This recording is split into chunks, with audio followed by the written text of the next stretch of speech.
In a grand universe, countless stars glitter across vast and colorful cosmic clouds. But within this expanse lies an endless void, where a brilliant explosion of energy pierces the deep darkness. This universe is home to every imaginable being, from powerful sorcerers and grim reapers to advanced robots and dragons. Among the countless worlds, there is a desolate, fiery planet that can only be described as hell. This place houses the worst prison in history, a massive, high-security fortress designed for containment. Known as the Solitude of Kreisman, it holds the most fearsome and dangerous criminals from across the cosmos. Inside one of its cells, a small scorpion-like creature scurries across the cold, metallic floor. A large hand suddenly swoops down and snatches the tiny creature, lifting it from the ground. The hand belongs to a prisoner with long white hair, who sits alone in the bleakness of his cell. The blindfolded man calmly brings the creature to his mouth, treating it as a simple meal. He chews on it for a moment, simply noting its bitter taste with a stoic expression. The prisoner sits quietly in his containment unit, illuminated only by a faint light from above. He then settles into a cross-legged position, maintaining his calm composure in the silent cell. Suddenly, a bright light pierces the darkness as a slot in the massive door illuminates. The heavy door slides open, flooding the small room with a brilliant, particle-filled light. A guard stands waiting as the prisoner floats up, wondering if a month has already passed.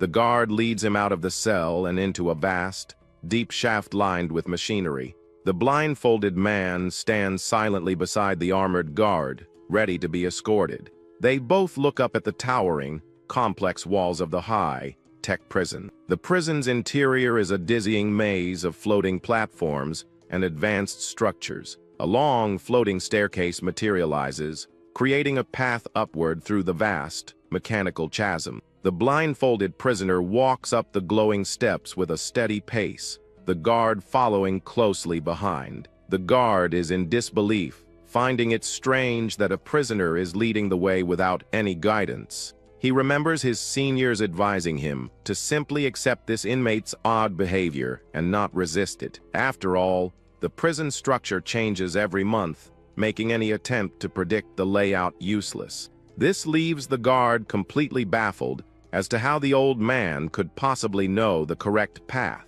He watches the inmates back with a mix of suspicion and awe, unable to comprehend the situation. The prisoner turns and casually tells the guard to be careful on his way back, while the guard just tells him to get in. Once the transfer is complete, the guard reports to his superiors and requests his current coordinates. The white-haired man named Kun now stands in a massive hall filled with countless other prisoners. He calmly surveys the large area, estimating its size to be approximately 650 square meters. Immediately, a group of inmates notices the newcomer, pointing out that he looks like an old man. Another, tougher-looking group smirks, thinking they won't need to use any flashy moves on him. The other inmates are relieved, thinking that he is just an ordinary old man and not another weirdo. This section of the prison, known as Solitude, holds the lowest-tier inmates, who are categorized by class. Kun sniffs the air, sensing that all the inmates around him are bottom of the barrel, second class at best. He kneels on the ground as a robotic figure walks past him, taking in the atmosphere of the place. However, he detects a special scent among the crowd, something that catches his attention. Just then, a bright light descends from above, and all the prisoners start shouting about food arriving. The old man watches the scene unfold, quietly wondering when he last had a real meal. The inmates stare at the descending meal with hungry eyes, murmuring that it is real food this time. They gather around a large, steaming cauldron, hoping for something edible to finally arrive. One prisoner groans, realizing it is maggot porridge again, but another tells him to eat it or starve. The man with the scar rushes forward anyway, determined to get at least one bite of the disgusting meal. However, a massive pig-like inmate named Tommy steps in his way, declaring that he eats first. The other prisoners complain quietly, wondering how long the stronger inmates will hog all the food. As Tommy and his group eat, The rest can only hope that there will be some leftovers for them. Nearby, a small boy tells his larger companion he is hungry, and the young man tells him to hold on. A different group complains about the awful taste, but agrees that it is still better than nothing. The muscular young man watches the stronger inmates with a serious expression, his gaze fixed on them. Just then, Kun starts walking toward the food, but one of the bullies tells the old geezer to stop. The blindfolded man calmly states that he only wants one bowl, asking for a little respect for the elderly. A large man with a mustache confronts him, asking if he is unaware of the rules for getting food. He looks down at the old man, questioning if he is senile or just trying to cause problems. When Kun keeps walking, the man grabs his shoulder, angrily asking if he is even listening to him. The bully calls him a bandaged freak as a strange aura starts to radiate from the old prisoner. He mockingly asks how a blind man could have possibly sniffed his way over to the meal. In a flash, Kun moves with unbelievable speed, his form becoming a blur to everyone watching. The large bully is suddenly sent flying backward, screaming in agony about his eyes. The blindfolded man had struck him with pinpoint accuracy, disabling him in a single, swift motion. Kun warns the others not to touch his eyes as the injured bully falls, defeated and bleeding. The muscular youth and the small boy look on in complete shock at the old man's sudden display of power. Even Tommy, the pig-like brute, stops eating and stares, surprised by the newcomer's skill. Enraged, Tommy orders his gang to bring the old man to him, wanting to deal with him personally. Kun stands tall and sniffs the air again, unfazed by the growing crowd of hostile inmates. Meanwhile, in a control room, a high-ranking officer asks a guard what the old man just did. The guard reveals that the prisoner had just endured 30 days of solitary confinement, the harshest penalty. The officer seems unimpressed, noting that hundreds of inmates die every day in the prison. He then explains that a single cell in the facility can hold several hundred people at once. As he speaks, he signs a document, implying that the old man is far more dangerous than he appears. It is revealed that Kun had single-handedly killed every single inmate in his previous cell. Back in the common area, the prisoners are in an uproar, surrounding the blindfolded man with weapons. Kun effortlessly dodges and weaves through his attackers, countering their strikes with deadly precision. He moves like a whirlwind of destruction, cutting down his opponents with a hidden blade. Back in the office, the commander explains that while it sounds unbelievable, the report is 100% true. In just one night, the old man had killed a total of 241 people, leaving no survivors. The other inmates can only watch in horror, unable to comprehend the old man's true strength. The commander continues, adding another interesting fact about the prisoner known as Kun. He reminds the guard that every inmate in Solitude receives a serial number upon entry. With a sinister smile, he asks if the guard remembers what that old man's specific number is. The guard recalls his interaction with the prisoner, remembering him only as number 51. The commander smirks, telling the guard that while he might be new, the inmate is infamous. The old man, whose true name is Argelastus, stands over the defeated pig man Tommy. All the other inmates can only stare in absolute shock, unable to comprehend what just happened. They murmur amongst themselves, questioning how a seemingly frail old man could do all of that. Argel calmly sniffs the air as the beaten and bloodied Tommy kneels before him, utterly defeated. The muscular young man sweats, still trying to figure out the true identity of the mysterious elder. With a menacing red aura, Argel's presence fills the hall, and a young boy realizes he is here. The child looks on with wide, terrified eyes, understanding the danger this man represents. Blood splatters across the old warrior's face, yet his expression remains completely unreadable.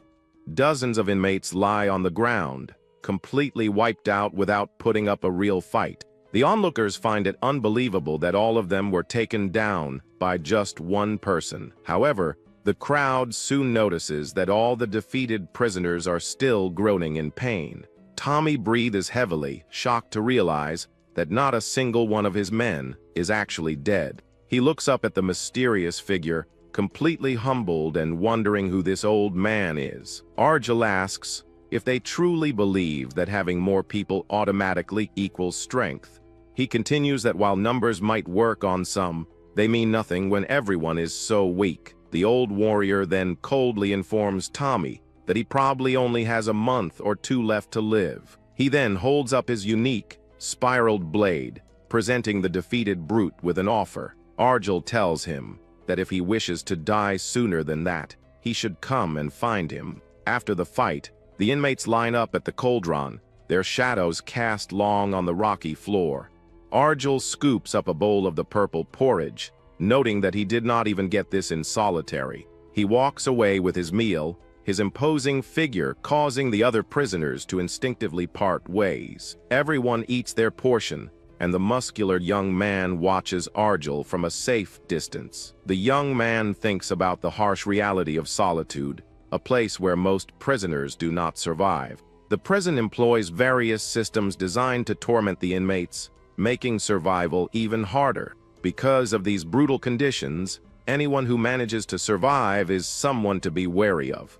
The youth knows he must be cautious of everyone, especially the mysterious and powerful old man. He recalls Argel's movements during the fight, recognizing that they were anything but ordinary. The boy, Zero, complains about the nasty taste as his companion decides they must stay away from Argel. Suddenly, the old warrior appears right behind them, startling the muscular young man. The youth grabs Zero and leaps away in a panic, wondering how the old man got there so quickly. Argel sniffs the air again, his attention clearly focused on the two of them, particularly the boy. The old warrior has detected a special scent, something he has noticed ever since he arrived. He turns his attention to Zero, his blindfolded gaze fixed on the young, red-eyed boy. Argel reveals that the boy has very special blood, which explains the unique scent he detected. The muscular youth becomes enraged, demanding to know what the old man is talking about. Argel simply replies that instinct is the only thing that improves when you get as old as him. The young man grits his teeth, his anger and protectiveness towards Zero flaring up. He GT's on-wide Argel if he tells anyone, his body glowing with a fierce, red aura. Argel calmly states that revealing the secret would not benefit him, admitting he just found it entertaining. The young man decides to leave, telling Zero it is time to go, and the boy quietly agrees. He puts a protective arm around Zero as they walk away, leaving the old warrior behind. The other inmates watch the interaction, still wary and confused by the recent events. Suddenly, a massive column of golden light erupts from the ground, catching everyone's attention. An inmate remarks that the prisoners from the quarry must be returning as the light intensifies. A group of large, formidable beastmen emerges from the brilliant light, looking exhausted. A rhino beastman named Manhwa complains about how tired he is after a long day of work. His companion, a bald eagle beastman named Horuk, quickly agrees with his sentiment. A third member of their group, a werebeast named Gork, remains silent with a stern expression. The group then notices the blood splattered all over the floor, wondering what happened while they were gone. Horuk crouches down, noting the large amount of blood, and questioning the sudden chaos after a quiet month. Manhwa becomes enraged, yelling about working all day and demanding to know who made the mess. He furiously orders whoever is responsible to show themselves as the other prisoners watch nervously. Argel steps forward from the crowd, calmly admitting he caused the commotion and asking if there is a problem. The beastmen are surprised to see an old man, and one mockingly asks if he did all this alone. Manhwa dismisses him as a crazy old man spouting nonsense, clearly underestimating him. The blindfolded warrior stares back at the rhino beastman, his expression firm and unyielding. Manhwa loses his patience, stating he does not have time for jokes and moves to attack Argel. However, Horuk watches with wide eyes, sensing an immense danger radiating from the old man. Argel remains completely still, his calm demeanor creating an unsettling tension in the air. Horuk quickly moves to stop his companion, yelling at Manhwa not to attack the old man. The rhino beastman sweats, confused and intimidated by the powerful aura emanating from a mere old man. The eagle beastman pleads with Argel, promising they will not harm him if he leaves them alone. Argel agrees, stating he has no business with them as long as they do not start anything. He then turns and walks away, hoping he can finally live in peace as the beastmen watch him go. Horuk gulps, sweating profusely with a mix of fear and relief after the tense confrontation. Suddenly, a large, glowing holographic symbol appears in the air, signaling a prison-wide announcement. A system voice declares that sleep time is beginning and orders all prisoners to lie flat on their backs. This is the anti-stand system, one of 4 control methods used in Solitude, enforced by their collars. The collars activate, increasing gravity and forcing every inmate to lie flat on the ground. Any attempt to resist or rise against the force results in a deadly electric shock called a spark. The prisoners sigh in resignation, knowing they have no choice but to lie down until morning. One inmate complains about the complete control as a small, strange bug scurries across the floor. The bizarre, multi-eyed creature appears to be some kind of parasite, crawling over an inmate's veins. As they lie on the floor, Menrock calls out to his companion, breaking the enforced silence. He asks Horuk why he stopped him earlier, admitting he did not think the old man looked that strong. The eagle beastman explains that he saw something, leaving his friend confused as they lay among the others. With a look of pure terror, Horuk reveals that he managed to see the old man's prisoner number. He confirms it was number 51, causing Menrock to react with complete shock and disbelief. Menrock is stunned, wondering how long the old man could have been imprisoned to have such a low number. Horuk speculates that the old warrior has likely been there since the prison's very foundation. He points out that the number was not marked with a class designation like the other inmates. It was just a plain number without any classification, a sign of his unique status in the prison. Horuk concludes it is best to avoid someone who survived Solitude for decades, but Menrock worries. The rhino beastman thumps the ground in frustration, arguing that the old man might hold a grudge. Suddenly, a strange noise catches their attention, and both beastmen look up in alarm. Screams fill the air as zombie-like inmates begin to viciously attack the others around them. While pinned to the ground by the gravity system, Menrock asks what is happening. The eagle beastman stares with wide eyes, identifying the terrifying creatures as zombies. Elsewhere, Argel lies on the ground, simply complaining that the chaotic screaming is too noisy. The helpless inmates are swarmed and bitten, their bodies being torn apart by the undead horde.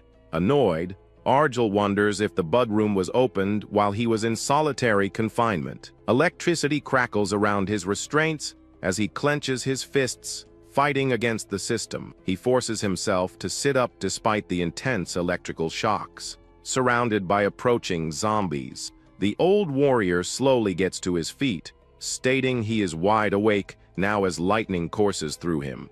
Zero and his companion watch in complete astonishment at the man's incredible display of power. The young man struggles against the gravity system, shocked by the sudden appearance of the zombies. He urgently tells Zero to crawl over to a nearby rock for safety, but the boy hesitates in fear. Pushing through the pain, the youth forces himself up, enduring the shocks to protect his young friend. With a determined snarl, the young man prepares to fight, challenging the zombies to bring it on. His body transforms, growing larger and more feral as he curses the approaching undead horde. He leaps into the fray, vowing to take down every last one of the zombies himself. The young warrior tears through the undead, crushing skulls with his newfound strength and ferocity. The beastmen also find themselves under attack, struggling to fight back against the swarming zombies. Menrock roars in frustration, fighting off the undead while still being zapped by the anti-stand system. Horuk desperately fights off the endless waves, realizing that their numbers just keep growing. As beastmen, they can resist the system to some extent, but the weaker prisoners are the real problem. Horuk knows that eventually, all the weaker inmates will be turned into more zombies. Menrock questions why the zombies are unaffected, and Horuk suggests the system does not work on the dead. Just then, An even larger horde of zombies begins to charge toward them from the darkness.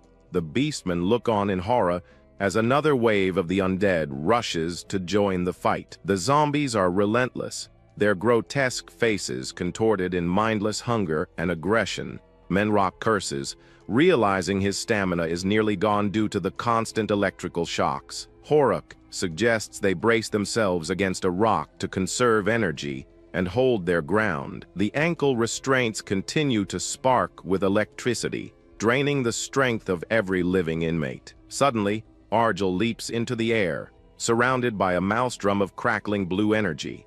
He descends upon the horde like a thunderbolt, landing right in the middle of the zombie swarm. The old warrior moves with blinding speed, cutting down the undead with ruthless efficiency. The beastmen can only stare in awe, once again shocked by the old man's incredible power. Argel stands amidst the fallen zombies, leaving the remaining inmates completely speechless. He nonchalantly remarks that at least they were not taken down by the vampiric zombies themselves. The beastmen sit on the ground, exhausted and still crackling with electricity from the system. Horuk asks the old man why he helped them, and Argel simply replies he did not want to get annoyed. The eagle beastman understands, realizing that beastmen are much stronger than normal people. If they had turned into zombies, they would have been a huge pain to deal with, so Argel intervened. Just then, they notice that their companion, Gork the werbeast, has been turned into a zombie.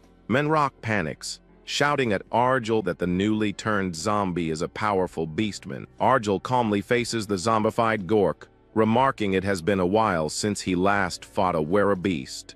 Without hesitation, the old warrior strikes, plunging his blade deep into the zombie's chest. The zombified werbeast reels back in pain, but quickly retaliates with a ferocious attack. Argel easily dodges, unimpressed by its strength and noting its fast reaction speed. Horuk watches in disbelief, amazed that the old man can fight so effectively. Gork lets out a furious roar and lunges at Argel, his massive fist ready to crush him. The old warrior moves with impossible grace, effortlessly dodging every single one of the zombies' attacks. His feet seem to float above the ground, his movements completely unrestricted by the system. Argel weaves through the werbeast's flurry of punches without being slowed down in the slightest.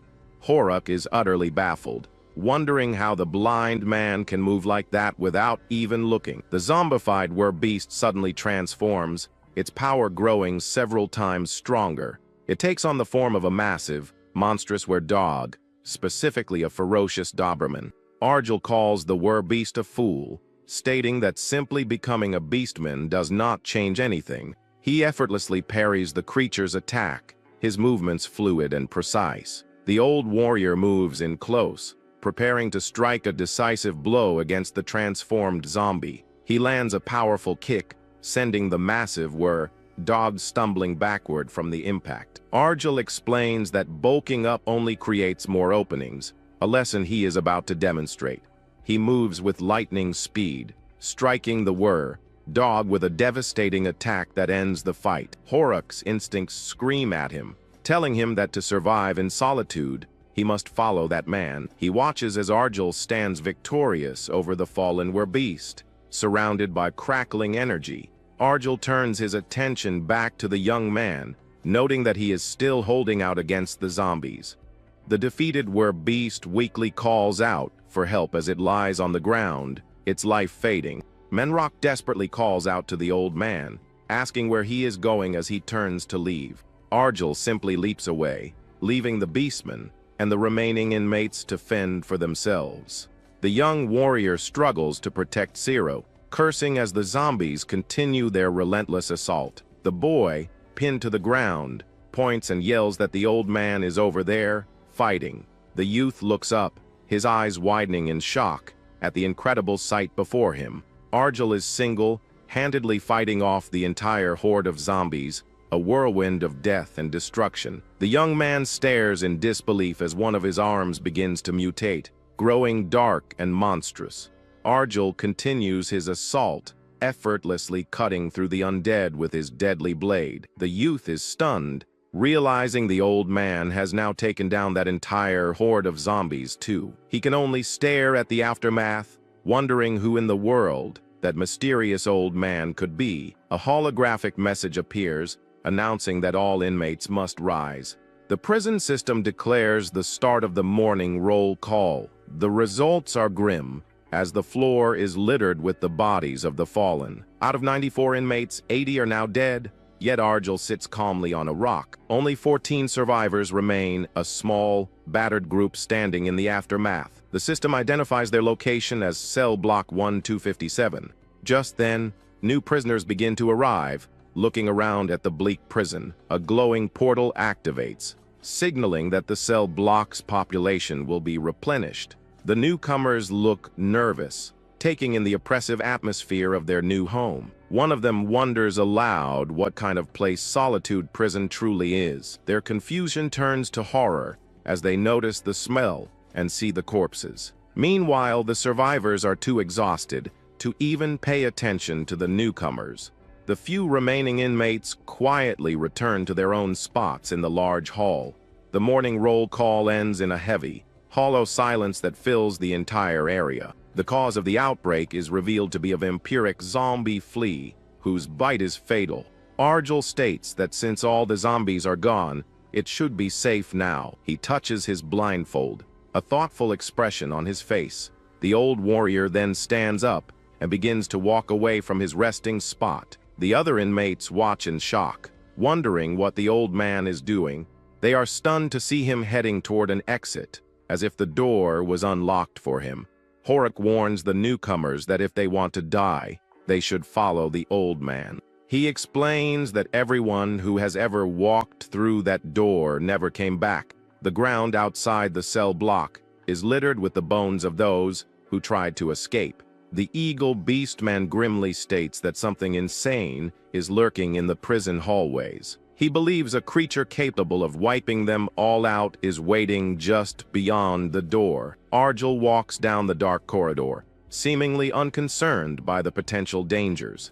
He senses that something beyond imagination is waiting for him out there. A small goblin-like creature carrying a large sack then appears before the old warrior. The creature greets him as Master, and Argel says he expected him after hearing the noise. The blindfolded man agrees that it has been a very long time since they last met. He then addresses the small creature by his name, Jacob. Argel asks if a guard told him he was here, and Jacob confirms he paid 5 gold coins for the tip. Jacob complains about the greedy guard, but says the price was small to see his master again. Argel cuts the conversation short, asking if Jacob is here for the usual business. The goblin gets a serious look in his eyes, mentioning that he is sure Argel has heard the news. He then asks about the shift that occurred the day before yesterday. Jacob unrolls a large parchment, asking the old man to draw the new map for him. The shift is shown to be a massive rearrangement of the prison structure. Because of these constant changes, memorizing any path through the prison is nearly impossible. Jacob thinks to himself that Argel's ability to feel the new layout is truly insane. After a few moments, Argel announces that the map is finished, and Jacob thanks him enthusiastically. The goblin then offers to pull anything the old man needs from his magic bag. Argel thinks for a moment and asks if his companion has any real food. Jacob pulls out a large portion of cooked meat, admitting he is embarrassed to trade it for such a valuable map. He then tells the old warrior that he has some juicy intel for him. Jacob reveals that a summoning is supposed to happen in all the lower cell blocks today. The two sit across from each other as the old man prepares to eat his meal. Argel thanks him for the information, admitting he can never predict when those events will happen. The goblin then nervously asks if those guys have been causing any trouble lately. He is referring to a mysterious, robed group that operates under a strange red symbol. Argel reassures him that it has been quiet and tells him not to worry, so Jacob apologizes for overstepping. With their business concluded, the goblin smiles and says he will take his leave now. Jacob bows and wishes him a safe return, and the old warrior tells him to be careful as well. Argel returns to his cell block, placing a hand on the rusty sign by the door. He quietly says the name Ken, which seems to be written on the plate. The old man realizes Jacob must have been talking about the warden, who placed him in this specific cell. He thinks it might have been for the best, as his health is improving, and he plans to get his reward. Back in the common area, some inmates suddenly start sniffing the air, noticing a new smell. One of them shouts in excitement, realizing it is the smell of meat, and demanding to know where it is coming from. The prisoners quickly spot Argel with his bag of food, shocked to see real meat instead of worm slop. Some of the hungry inmates immediately lunge for the food, but are sent flying back by a powerful blast. Horik steps forward protectively, warning the others not to lay a finger on the old man. Manhwa roars in fury, asking which of them he should beat up first, and the inmates recognize him as a beastman. The other prisoners quickly retreat, leaving Argel and his small group of allies alone. The old warrior addresses the eagle beastman, who corrects him on the proper pronunciation of his name. Everyone stares at the large pile of steaming cooked ribs, a rare sight in the prison. Manhwa drools, asking the master how he managed to get such a delicious meal. Ciro's eyes light up with hunger and excitement, catching his companion by surprise. Argel dismisses the question, simply telling them all to eat before the food gets cold. After they finish eating, Horik thanks the old warrior for the meal and for his help the day before. The blindfolded man tells him there is nothing to be thankful for, his expression turning grim. He explains that in a place like this, even being alive can eventually become a curse. However, he admits that he could still feel their desperation when they were fighting for their lives. He sits before them, stating that he wants to ask them something about surviving in this hellish place. He then asks the small group of survivors if they truly want to make it out of Solitude alive. Manhwa immediately replies that of course they do, explaining that it is a natural instinct for survival. Argel then poses a difficult question, asking if they would still follow that instinct if it begged them to die. He explains that is what isolation does, and he asks them again if they truly want to live. The rhino beastman clenches his fist, declaring that he is not dying pointlessly in a place like this. With a look of determination, also states that he wants to live. Ciro adds that he wants to survive so he can return home and see his father again. Argel sits before them, his expression unreadable as he processes their resolve. The old warrior thinks about his own 66-year promise that he is determined to fulfill. He knows his time is running out, and having more allies will only increase his chances of success. Having made up his mind, the elder tells the small group to get ready for what is coming. He then reveals that there is going to be a summoning sometime today. Meanwhile, other inmates are tasked with the grim job of clearing away the bodies. One complains about the horrible task, but the other reminds him it is necessary to prevent disease. They sadly conclude that their only crime in this place is being weak. The two look on in horror and disgust at the sheer number of corpses they have to move. A massive pile of bodies serves as a grim reminder of why Solitude is called the universe's worst prison. One mentions a rumor that an old man once killed everyone, but his friend dismisses it as a lie. Suddenly, a bright golden light appears, and they see something coming out of it. Strange, grotesque stone-faced creatures emerge, drooling and licking their lips. The nearby prisoners stare in absolute terror, wondering what these new monsters are. The creatures begin to advance, causing the inmates to panic and run away screaming. Horik nervously asks Argel if these are the summoned beasts he was talking about. The old warrior sits calmly on his rock and tells his new ally not to worry. He explains that these creatures are just janitors, here to clean up the cells. An inmate, feeling relieved, kicks one of the creatures, calling it disgusting for scaring them. Argel adds that if they are attacked, the creatures will get angry, and the inmate is sent flying by an explosion. The old warrior then turns to Horik and asks about the thing he had requested from him earlier. The eagle beastman confirms he took care of everything and is even doing some extra work just in case. Argel is satisfied with the answer and tells his new allies it is time to head back and get ready. Elsewhere, the two inmates tasked with cleanup are still walking, feeling sick from their grim duty. One calls the other a drama queen, but his friend explains he has seen corpses, but never watched them rot. His companion tells him to suck it up, but the other inmate suddenly stops, his eyes wide with shock. In the distance, another, much larger summoning begins, engulfing the area in a massive pillar of fire. A monstrous, two-headed lizard emerges from the flames, leaving the inmates utterly stunned. Someone screams in terror, realizing the creature is a deadly fire-breathing dragon.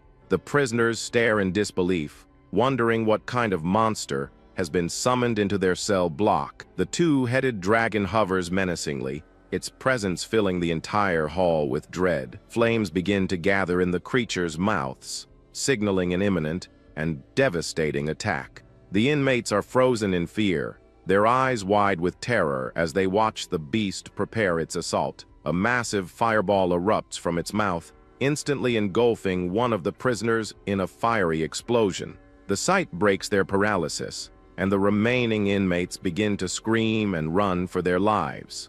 The dragon continues its attack, raining down a relentless storm of fire from above. The cell block is thrown into chaos as the prisoners desperately try to escape the spreading inferno. The fiery assault is devastating, and an inmate notes that half the prisoners in one area were burned to death. Horuk watches the destruction in horror and asks Argel if this, the summoning he was talking about. Argel curses, realizing they summoned the worst possible monster. He recalls Jacob's warning that the monster being summoned was the cursed fire-breathing dragon. Manhwa complains about the intense heat, wondering if they can even take the beast down. The old warrior reassures them that the setup they prepared will do its job just fine. He then tells them that if they follow his instructions, they will not die, and warns that the dragon is coming. The massive creature crashes to the ground, its fiery body sending sparks flying everywhere. Argel gives his first command, telling everyone to remember what he is about to say. He explains that 1 second after it opens its mouth, it unleashes a 10-meter stream of fire. The old warrior instructs them to immediately get behind a rock when they see the dragon.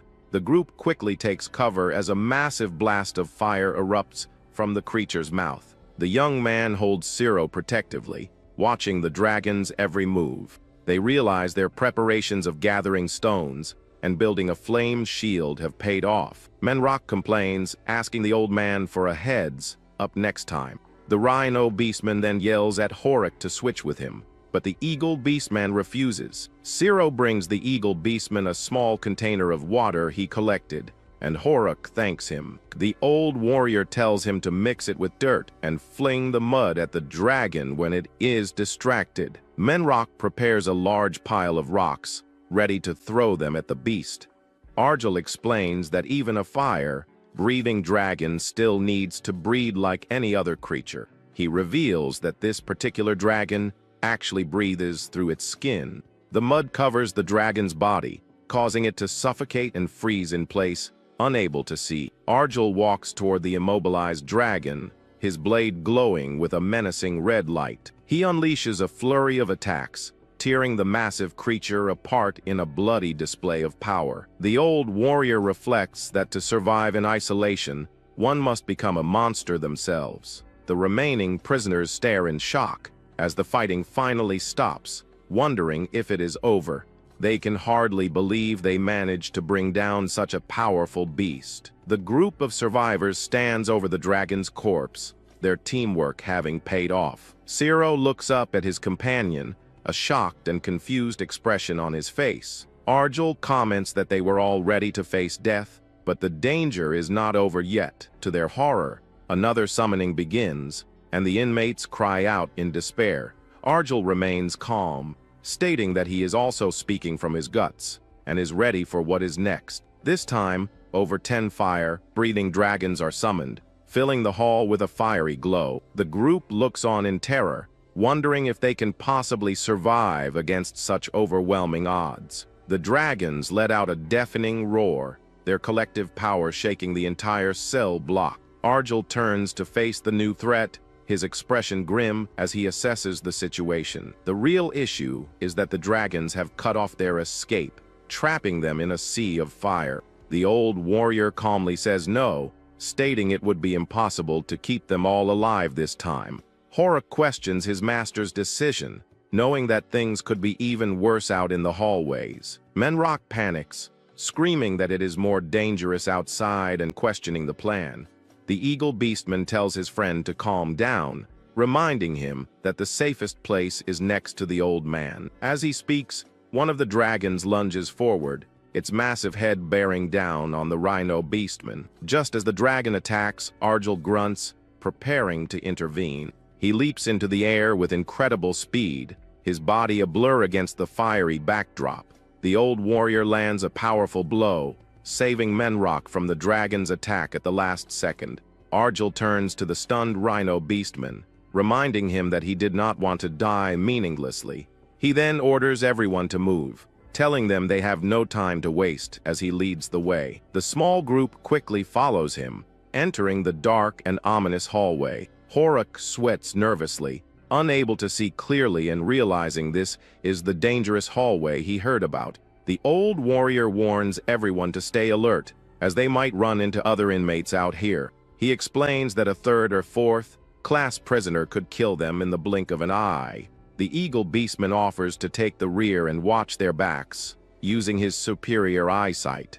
Arjel agrees, but gives him a stern warning to never stray from the group for any reason. As Horik follows behind, his sixth sense tells him that something far away is watching him. He begins to question if they are truly safe in this dark and foreboding corridor. The eagle beastman senses scream at him, confirming there is definitely something else in the hallway. He calls out to his master, suggesting they should turn back to the relative safety of the cell. A look of pure terror spreads across Horik's face as he stares into the darkness. In the distance, a tall, slender figure appears, a single red beam of light shining from its eye. Manhwa panics, shouting for Horik as the rest of the group continues down the hallway. Arjel tells him to be quiet, warning that shouting will only attract more danger. The old warrior calmly explains that among the dangers are ghosts, like beings that can change position freely. The rhino beastman sweats, unnerved by the thought of facing actual ghosts. The elder clarifies that anything one can imagine exists in this dangerous corridor. Manhwa is torn, unable to disbelieve what he saw but still worried about finding his friend. Arjel reassures him, saying there is no need to worry about finding a mere sparrow, though he is a bald eagle. Meanwhile, Horik finds himself alone in a seemingly endless corridor. This mysterious place was built by grand wizards and genius architects to be inescapable. He can hardly believe he was left behind in such a dangerous and confusing place. The eagle beastman suddenly senses something approaching and braces himself for a fight. A massive, muscular figure charges toward him, its footsteps shaking the ground. Horik stares in horror at the approaching beast, his eyes wide with fear. He realizes with a jolt of terror that the creature charging at him is an ogre. The massive beast swings its club, and the eagle beastman barely manages to dodge the attack. He knows he must stay sharp if he wants to survive this encounter. The ogre unleashes a powerful ground slam, but Horik leaps into the air to avoid the shockwave. He is sent flying by the force of the attack, crashing hard against the corridor wall. The eagle beastman knows he cannot possibly take on such a powerful creature alone. His survival instincts kick in, screaming at him to run away as fast as he can. Just as Horik is about to flee, he finds himself surrounded by two more ogres. He curses his bad luck, his feathers ruffled as he prepares for a desperate fight. The eagle beastman knows that the moment he is caught, he will be torn to pieces. He is forced to dodge a relentless barrage of attacks from the three massive beasts. With a cry of desperation, he leaps into the air, determined not to die in this place. However, one of the ogres manages to grab him, its massive hand closing around his body. As the beast prepares to eat him, Horik wonders if his life is about to end so meaninglessly. Suddenly, a new figure appears, landing a powerful blow on the ogre's head. It is a pig-like beastman who has arrived just in time to save the eagle beastman. He lands gracefully, ready to take on the remaining ogres himself. Horuk is stunned, completely baffled by this unexpected turn of events. The newcomer explains that with a bold attack, they have successfully taken the initiative. He then steps up to plate, announcing himself as Player Becky, and preparing to fight. The pig-like warrior unleashes a flurry of attacks, calling out baseball terms as he fights. He moves with surprising speed and agility, taking on the massive beasts with his trusty bat. After a short but intense battle, he prepares to land the finishing blow. He lands a devastating uppercut, knocking the ogre's head clean off in a double play. Horuk is speechless, amazed that two ogres were beaten down so easily. Player Becky then smashes a two-run homer, finishing off the last ogre in style. He then celebrates his victory, enjoying the fruits of his labor as he eats the fallen ogre.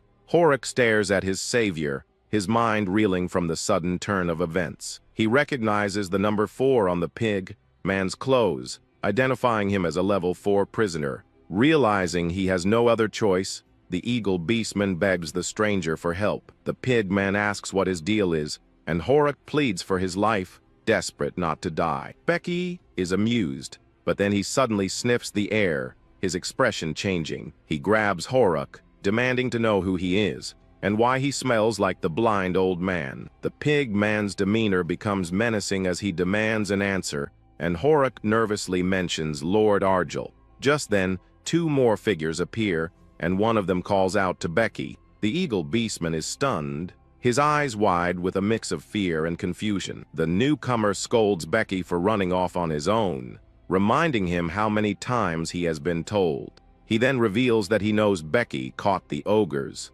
seeing it as a blessing from the gods. The group is in awe, amazed that they managed to catch such dangerous creatures.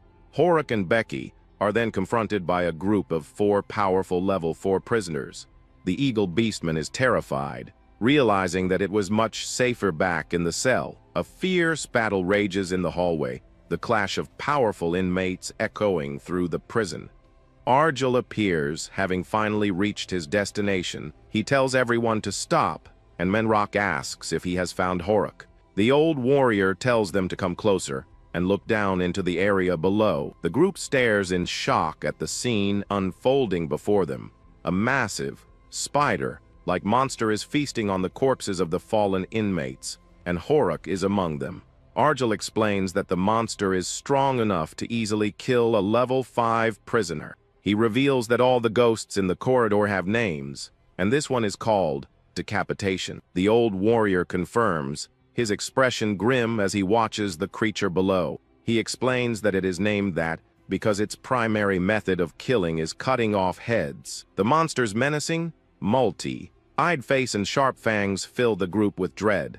Argel warns them to be careful, as there is no longer a safe zone now that they have seen it. He tells them they were lucky not to be spotted, as they would have all been slaughtered. The old warrior asks if they are scared, and Menrock admits the hallway is not a good place for a stroll. When Argel suggests turning back, the Rhino beastman refuses, unwilling to leave his friend behind. The elder is pleased with his answer and tells him to keep looking for his friend. The young man asks if they can really find him, and Argel reassures him not to worry. Elsewhere, Becky violently interrogates Horuk, demanding to know his connection to the old man. One of the other level 4 prisoners asks what is wrong, noticing the commotion. Becky explains that he smelled that old man on this stranger, confirming his suspicions. One of their companions, a zombie-like man named Iraq, begins to panic, realizing he might die. The leader of the group tells Iraq not to be scared,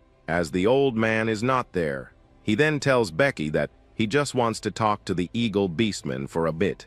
The leader warns him not to go too far, and Becky complains about missing his chicken dinner. The red-haired woman of the group tells Horuk not to be too afraid, as they are not capable of harming him. She then reveals that in isolation, many are targeting a man named Argel. The woman warns him that being with Argel means getting involved with dangerous beings, a fate that dozens of lives could not endure. The eagle beastman sweats nervously, his eyes wide as he asks what kind of beings she is talking about. She describes them as monsters, so terrifying they cannot even be looked at directly, warning him to be careful. The woman then begins to channel a powerful energy, enveloping herself in a warm, golden light. Horik is amazed as his wounds instantly heal. She explains she also recited a prayer to ease his mind, and tells him to return safely. She wishes him the constellation's blessings as her group walks away, and the eagle beastman gratefully thanks her for her help. With his strength restored, Horik finds that he can move again, and begins the long walk back into the darkness. After a while, he hears familiar footsteps in the distance, and his eyes fill with tears of overwhelming relief. He finally reunites with Manhwa and the others, who are all overjoyed to see that he is still alive.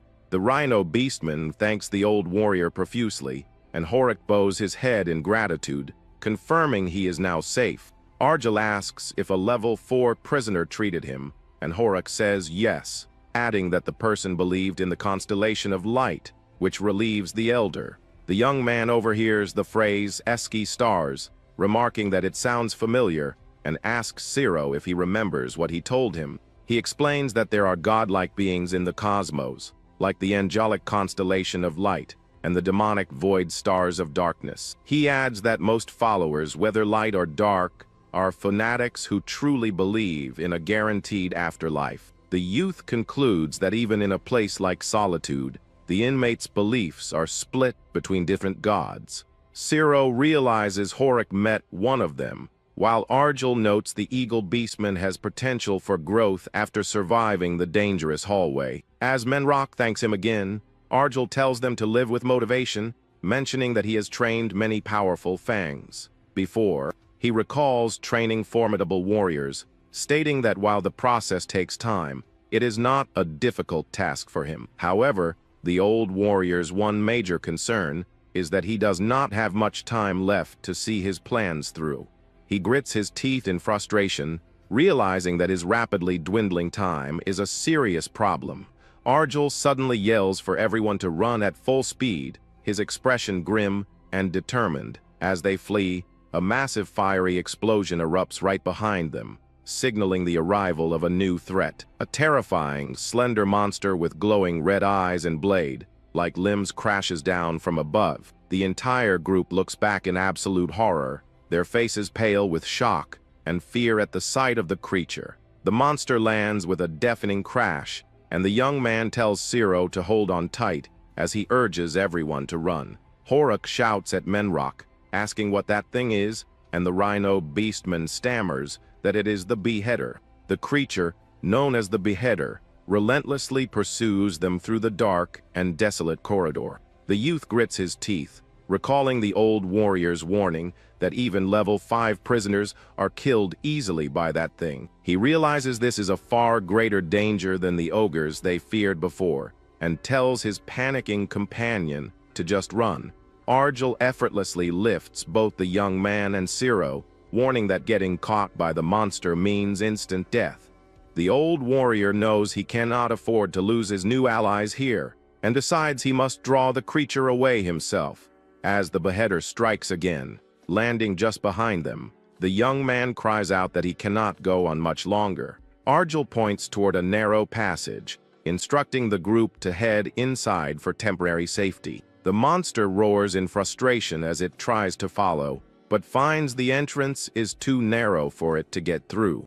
The elder tells them this is just the beginning and instructs the eagle beastmen to lead the others to the cells through a split path. Arjel states that he will lure the creature somewhere else, and Horik looks back with a determined expression, understanding his role. The beheader begins to violently smash its bladed limbs against the narrow opening, tearing through the metal wall. It becomes clear the monster intends to smash its way through with pure brute force, and the group panics. Just as the wall explodes, Arjel yells at them to go, running in the opposite direction to draw the beheader's attention. The rest of the group finally reaches a safe area, collapsing in exhaustion as Manhwa asks if they really got away. The young man suggests they should go back and fight alongside the old warrior, but Menrock says the hallway is crawling with those things. Just as the Rhino Beastman agrees they cannot just leave him behind, Horik firmly tells them no. He explains that the Elder has been living alone in this prison for far longer than any of them can imagine. This means he has fought countless ghosts, and they would only be baggage who would not survive if they went back. The Eagle Beastman reminds them their job is to get to the cells as fast as possible, and the group reluctantly agrees to leave. Meanwhile, the beheader taunts Argel, offering to cut off his legs so they will not hurt anymore. The monster continues its mockery, suggesting he leave a will, but the old man asks if it hates him so much that it wants him dead. Argel pretends not to understand, calmly asking how he could have possibly tricked the creature. The beheader roars in fury, accusing him of breaking a promise to play rock, paper, scissors from over 4 years ago. As the monster rages, the old warrior's expression turns serious. Realizing something is off about this ghost, he knows ghosts are mentally unstable, so its clear memory means someone he knows sent it. He thinks of a name, Saddle. The creature seems confused by the word, repeating the name and asking what it means. Argel recalls that Saddle was just a brat 5 years ago, and is now surprised he can control ghosts. A new voice speaks through the monster. Impressed that the Elder noticed its hidden mark, the old warrior scoffs, asking if his opponent has forgotten that his eyes miss nothing, and revealing he was just testing him. In a burst of red energy, a necromancer from the demon worshippers appears, confirming his name is Saddle. Argel states that even after 5 years, Saddle still has not realized they are on completely different levels. The necromancer scoffs through the monster, declaring that this time will be different as it lunges to attack. However, the Elder moves with blinding speed, creating multiple afterimages of himself to effortlessly dodge the assault. The monster roars in frustration, confident that after 5 long years, it will finally be the one to defeat him. Saddle boasts that after 5 years, he has even gained the ability to control the dangerous hallway ghosts. He is confident that not even the old man can escape this attack from the powerful creature under his command. The necromancer explains that the beheader is a grade 5 monster, a level of power few can withstand. With this ghost, he claims he can now kill even the strongest grade 5 inmates with absolute ease. He urges the old warrior to give up and join his cause, offering to spare his life as a reward for his surrender. But the Elder simply scoffs, dismissing the passage of 5 years as completely irrelevant to their fight. He reveals that he has endured 60 long years in solitude, making his opponent's experience seem trivial. Argel stands firm against the monster's assault, unimpressed by the power his foe has acquired. He calmly calls the necromancer a greenhorn, still far too inexperienced despite his newfound abilities. The veteran questions if Saddle truly thinks his 5 years of struggle can compare to his own 60 years of survival. Unraged by his words, Saddle screams at him to stop spouting nonsense, refusing to accept the truth. In a blur of motion, Argel closes the distance and parries the monster's blade with a powerful counterattack. He tells Saddle that after all that time, the stage he has finally reached is merely a way to measure grades, a superficial understanding of true power. The Elder follows up with a devastating punch, landing a clean hit on the beheader's jaw. He tells the young necromancer that for his next lesson, he must learn to see the true essence of power. With a final brutal blow, Argel demonstrates the raw force of his experience. The monster's head explodes from the impact, a clear display of the vast difference in their class. The old warrior stands calmly over the defeated monster's body, the battle decisively won. He looks down at a glowing red symbol on the creature's remains, identifying it as the mark of ghost control.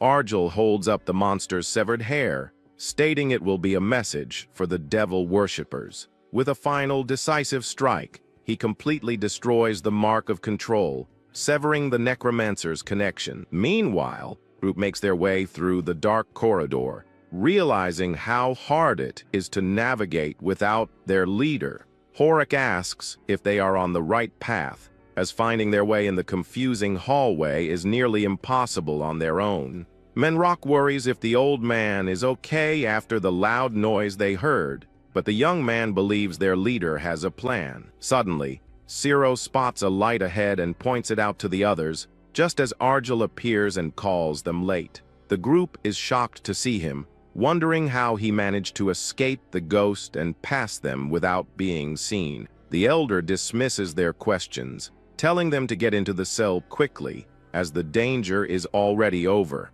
He explains that the fire-breathing dragons have finished their hunt and left the hallway, but the group is still confused. As they enter the cell, Zero stares in horror at the scene before him, his face pale with shock. The only things left inside the cell are the charred, pitch-black corpses of the other inmates. The young man rushes to Zero's side, asking if he is okay as the boy covers his face in distress. The old warrior puts a comforting hand on Zero's shoulder, telling him to accept the harsh reality of solitude. The boy looks up with tear-filled eyes, asking if the weak are simply fated to die in this place. The elder calmly tells him no, explaining that in a prison like this, anyone can die at any time. The grim scene serves as a harsh reminder of what solitude truly is, a place where countless prisoners arrive and die daily. Their lives are forfeit regardless of their grade, personality, abilities, or connections to the outside world. In this brutal prison, the only certainty for most is that they will eventually die. That is all. Manhwa stares at the gruesome aftermath, cursing the hellhole they are trapped in. He grimly notes the endless cycle of death and replacement, just as roll-call time approaches, heralding new arrivals. A system announcement declares the start of morning roll call, revealing that only 5 of the 95 inmates have survived. Due to the extreme personnel shortage in cell block 1257, the remaining survivors will be relocated. The group looks on in shock and confusion, caught completely off guard by the sudden announcement. A bright golden light envelops them, and Zero calls out in a panic as his companion tells him to calm down. Argel quickly warns them to listen carefully, as they may be split up after the forced transfer. The inmates are pulled apart by the powerful light, and Manhwa shouts in surprise at being forcibly separated. The old warrior gives them one last piece of advice, telling them to run toward the sea if they land in a jungle. Horuk yells in confusion, wondering why there would even be a jungle in a high-tech prison. The transfer completes, leaving the remains of their old cell block empty and desolate. Argel finds himself in a new cell, disappointed that everyone got split up, especially the one he thought had potential. To his surprise, the only one who came to the new cell with him was the young boy, Zero. The elder understands the warden's intent is clear, sending a message to just manage the merchandise he was given. He knows he will be meeting the warden soon enough, but until then, he plans to raise the kid and take what he needs. The old warrior surveys their new surroundings, noting that this cell is 4 times larger and holds around 300 prisoners. A shadowy figure in the distance notices their arrival, pointing out the newcomers to his companion. A group of rough-looking inmates mockingly comments on the old geezer and the brat who were just summoned. One of them suggests enslaving the two, while another remarks on the boy's nice age, calling it the sweet spot. They stare at Zero with hungry eyes, commenting that the young boy is just ripe for the taking.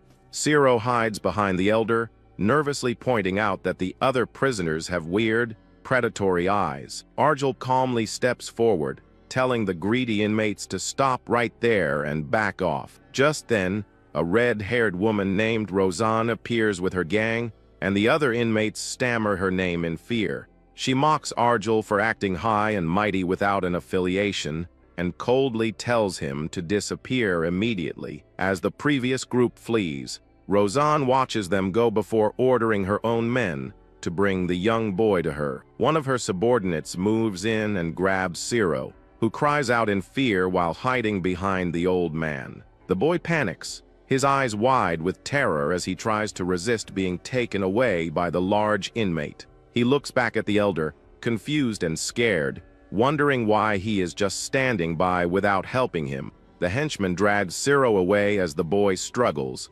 begging to be let go while the man tells him to be quiet. Siro's fear intensifies, his wide eyes showing the pure terror he feels as he is pulled away from his protector. Suddenly, the inmate is struck by an unseen force, sending him stumbling forward and causing him to lose his grip on the child.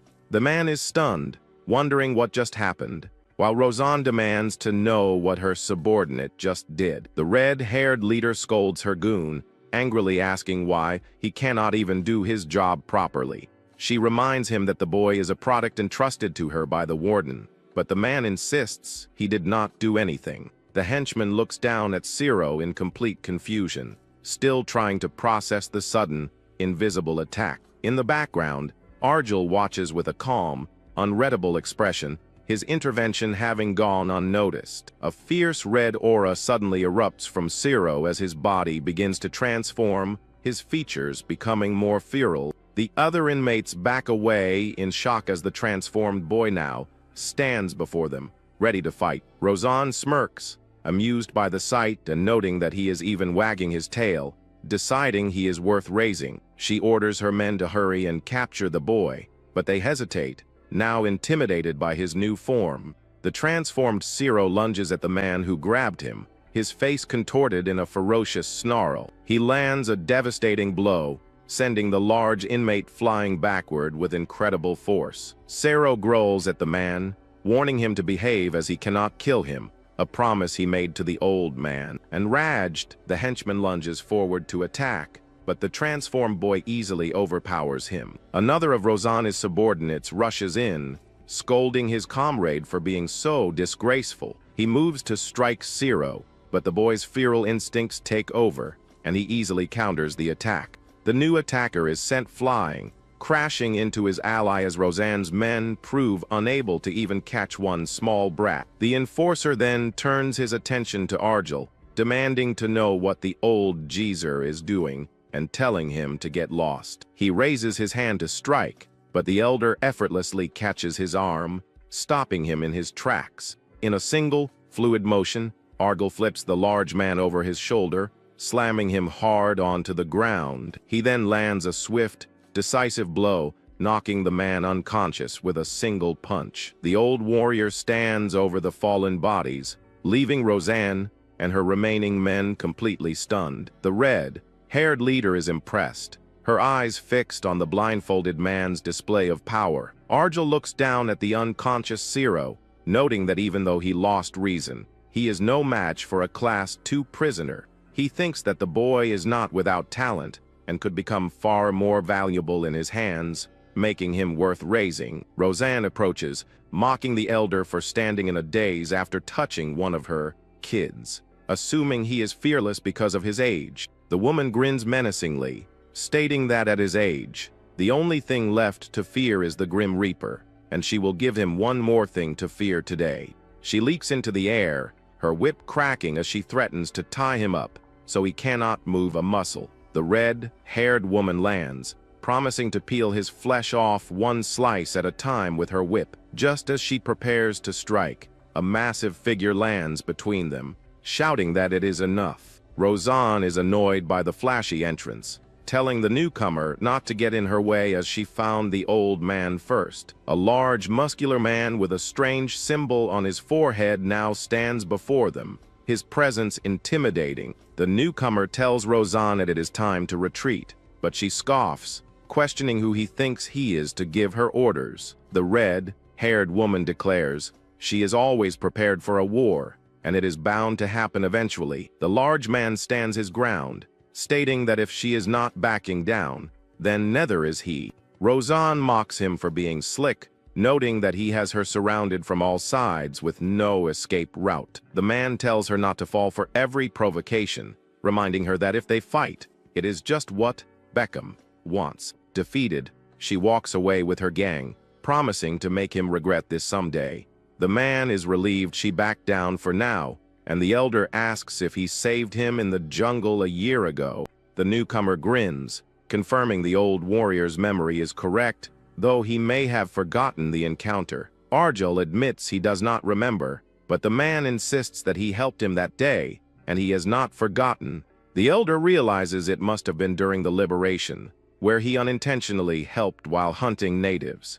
The man kneels before him, declaring that even if time is past, the fact that he was saved does not change. He orders his own men to bow their heads, introducing the old warrior as their new big bro. The large man and his entire gang bow in respect, calling out to their new leader.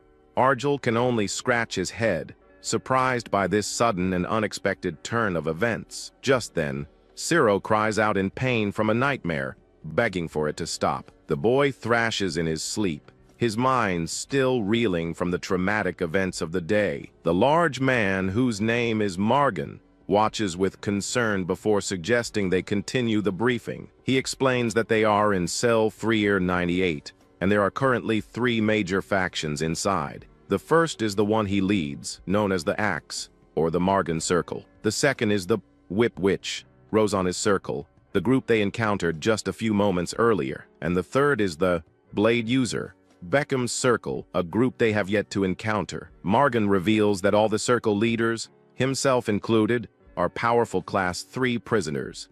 These 3 circles currently maintain the balance of power, and all are preparing to release. One searching near the cells. Arjel notes that Margan has gotten used to solitude quite well, and the man credits his survival to being able to form a small circle.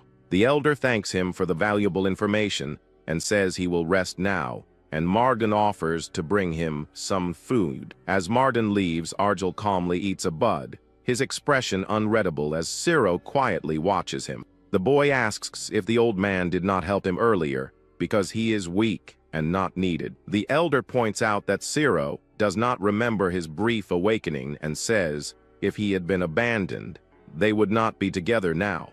He then asks if the boy is scared, and Ciro admits he is, feeling useless without his companion, Lucas.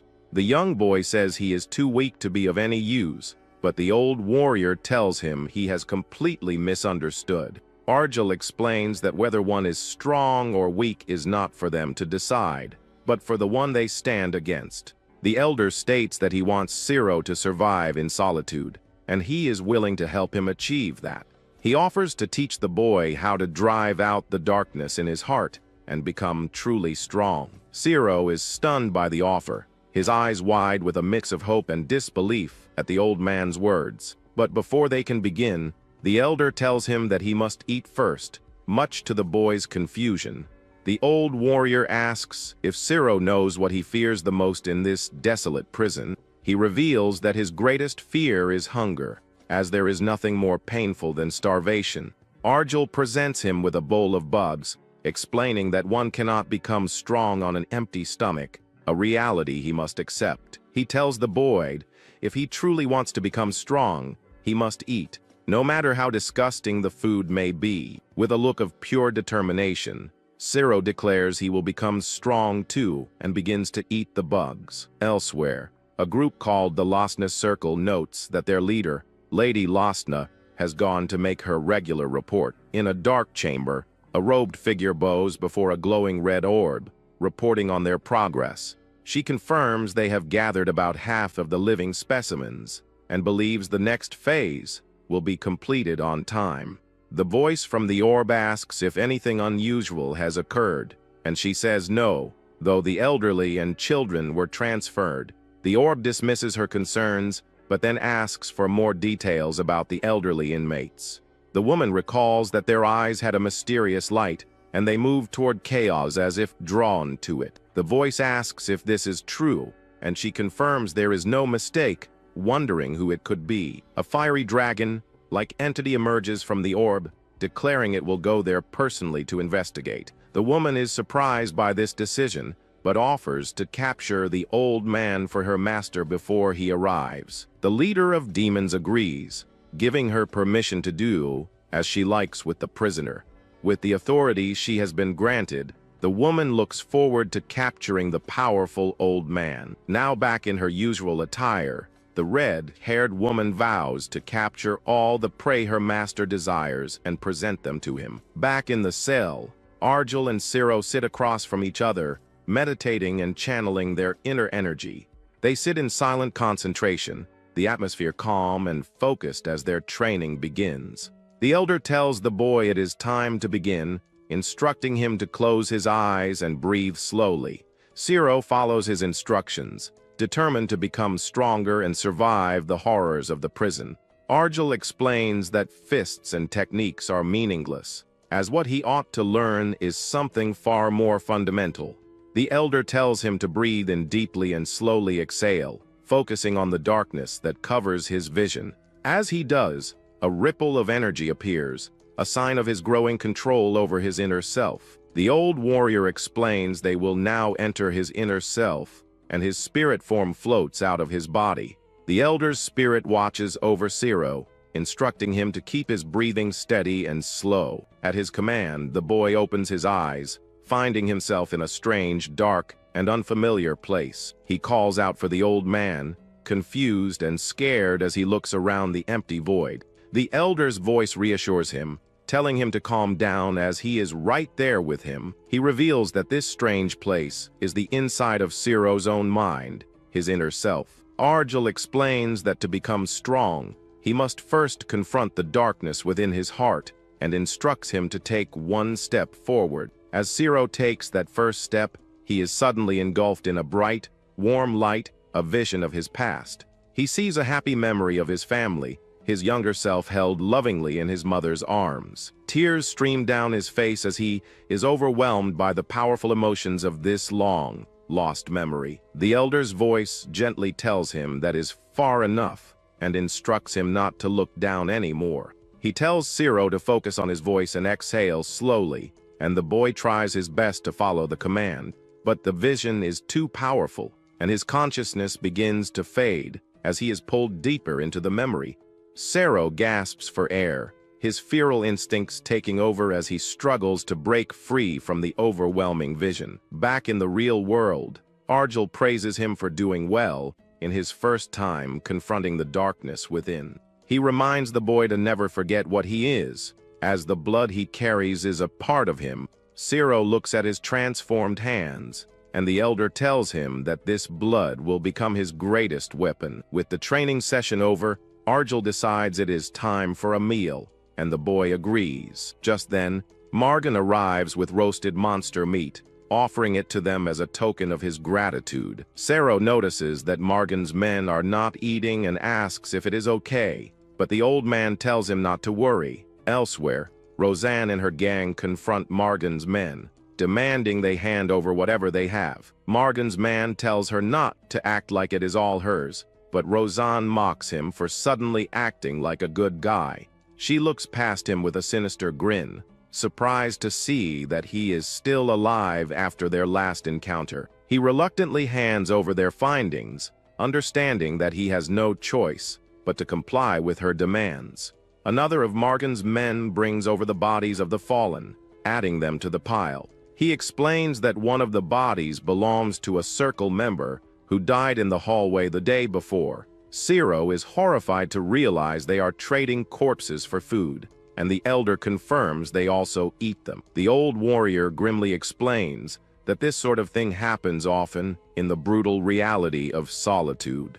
As the other inmates celebrate their disgusting haul, Zero is overcome with nausea and throws up the meat he just ate. Margan tells his boss to rest up, as he and his men are heading back to eat as well. As they leave with their grim meal, Argel looks on with a pensive expression, feeling they got the short end of the stick. He turns to Zero, telling him to eat all the monster meat and bugs he wants, but to never become like those people. Elsewhere, another group of inmates boasts about their latest kill, mocking their victims' pleas for life.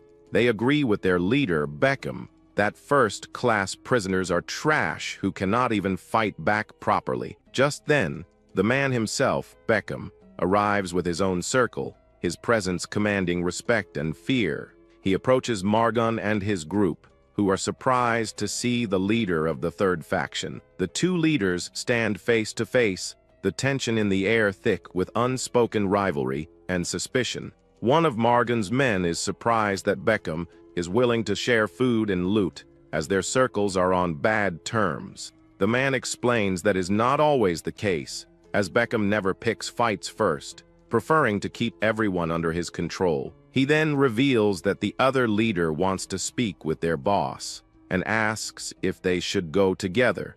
The elder tells Zero to head back alone while he goes to meet with Beckham, but the boy is hesitant. Zero sits with his guards, who complain about being stuck babysitting a brat while everyone else is at Beckham's feast. One of them looks at the boy with hungry eyes, commenting that his meat must be nice and tender. The other warns him to stop drooling, reminding him that if their captain finds out, their own meat will end up on Rosanna's plate. Zero is left alone with his dark thoughts, wondering if he can ever become as strong as the old man in a place like this.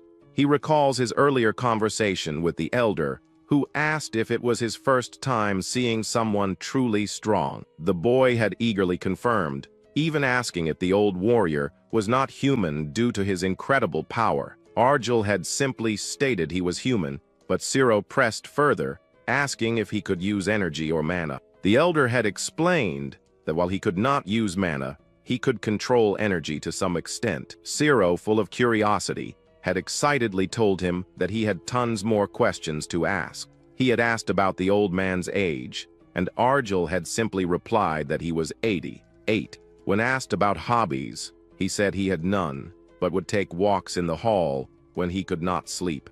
The boy then asked if he had any friends, and the elder had replied that some were cold on the outside but warm inside, and one even looked like a bear. Finally, Zero had asked the most difficult question of all, why he had come to Solitude in the first place.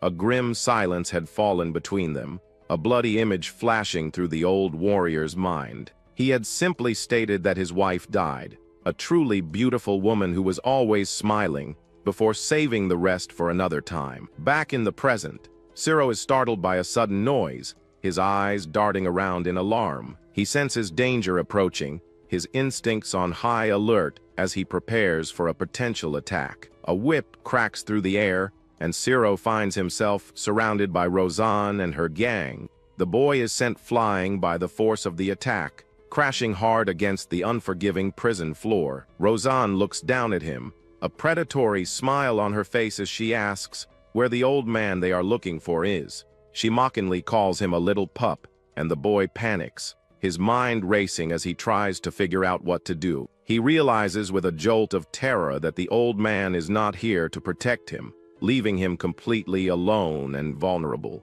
With a demonic grin, the woman beckons him to come closer, and the boy desperately tries to find a way to survive this new threat. Zero grits his teeth, enduring the painful lash of the whip as he's sent flying backward by the force. The red-haired woman comments on his surprising endurance, wondering what changed since his panic attack the day before. Terrified, the boy begs her to stop, warning that something terrible will happen if she lays another hand on him. Rosanne scoffs at his words, questioning if it is a threat and taunting him to hurry up, as she is getting bored. She encourages him to bark, and a red aura erupts around Zero as his body begins to transform once again. With a sinister grin, she mentions being sad lately because all her other pets have been dying one by one. She then swings her whip again, hoping this new pet will be able to endure a bit longer than the others. The whip coils tightly around the young boy's ankle, trapping him completely. The woman yanks him off his feet, sending him flying across the cell floor with a powerful tug of her whip. He soars through the air, completely helpless as Rosanne stands below amidst a fiery, intimidating aura. She pins the defeated boy to the ground with her foot, wondering when the old man will finally make his move. Meanwhile, Argel sits with Morgan and Beckham around a meal, finding the entire situation interesting. Beckham notes that the elder came to this cell right after hunting in the corridors, and then asks him a question. The Blade user points out that there is no class number written on Argel's neck like other prisoners. The elder explains that it has been a while, but initially, the prison did not assign any class numbers at all. Morgan remarks on how strong he must be, but Argel dismisses his past feats as ancient history. The three powerful inmates continue their quiet meeting amidst the prison's desolate, metallic landscape. Beckham reflects on the elder's story, noting it is his first time seeing a survivor without a class number. He recalls the story of him fighting jungle natives alone, and his expression turns suddenly serious. An intense glint appears in his eye as he decides he should test the mysterious old man's strength for himself. Morgan shivers, wondering what the sudden chill was and blaming it on not having eaten properly lately. The elder then excuses himself to leave, and Beckham asks why he is going so soon without even eating. Argel explains he has a child to look after, but he will take the monster meat with him as he walks away. Beckham thinks to himself that while Morgan did not sense it, the old man showed no reaction to his killing intent. The blade user watches him go, his expression serious as he vows to remember the name Argel. Meanwhile, Cero lies chained and defeated on the floor as one of Rosan's men congratulates her. The red-haired woman smiles with glee, her henchman praising the new pet as perfect for her taste. The boy lies still, his body hurting too much to even make a sound as he wonders how much he will struggle. He thinks that if he just acts like a pet, it might not hurt as much, and he might see his brother again someday. Suddenly, one of her men rushes in, and she angrily asks if he wants to be killed for being so noisy. The man nervously reports that the old man has appeared, causing a spark of hope to ignite in Cero's eyes. The henchman stammers, trying to explain there is a big problem with their unexpected visitor. With a terrified expression, he reveals that the old warrior is not alone. The woman is stunned to see Argel standing before her, backed by the full force of the other two circles. Morgan shouts at Rosan from the crowd, telling her that she does not seem to value her life. She calls him a parasite and challenges him to attack if he is so confident, but he fumes at her disrespect. The elder tells his ally to calm down, stating that he will speak to the woman directly. He stands alone in the open area, looking up at her and demanding that she return his friend. Rosan refuses, declaring the boy is hers since she caught him and blaming Argel for failing to protect him. The old warrior finds her reasoning completely absurd, his expression hardening at her twisted logic. Argel tells the woman she does not understand the boy's true value, using him just to get his attention. With a grim expression, the old warrior warns her that having that child with her means she will surely die. Rosan scoffs at his threat, confident that only someone like Morgan would fall for such an obvious bluff. Enraged, Morgan offers to rescue the child and bring her the woman's head, but Argel tells him it is not necessary. The large man is completely confused as his big brother simply turns and begins to walk away with the group. The elder explains that there is no problem taking Cero back slowly because they will not kill him. In fact, he clarifies that they should not even be able to kill the boy in the first place. He knows the merchandise will be kept safe as the warden himself is watching over the situation. As the group leaves, Argel stops for a moment, lost in thought in the middle of the large hall. He finds himself alone in a long, quiet corridor, thinking about the recent turn of events. The old warrior remarks that it has been quite a while since he and a certain someone have met. A mysterious, dark-haired figure appears, asking if he has friends, and he admits he has a few cold yet warm ones. He notes that she must have spotted him in passing, identifying her as one of his few friends. A beautiful woman named Chris materializes before him, surrounded by a brilliant, light blue aura. She explains that the atmosphere was too intense to ignore, so she came to say hello and check on his health. The elder admits he is worried, as the time he has been given does not seem to be very long. Chris offers to clean up the troublesome elements in the cell, noting the presence of several demon worshippers. However, Argel declines her offer, concerned that his merchandise might get caught in the crossfire and die. The woman smiles warmly, mentioning she is going to see her sister and asking him to give her his regards. She then embraces the old warrior, telling him to let her know if he needs anything as he is their benefactor. As she disappears, The old warrior is left floating in a sea of blue energy, deep in thought.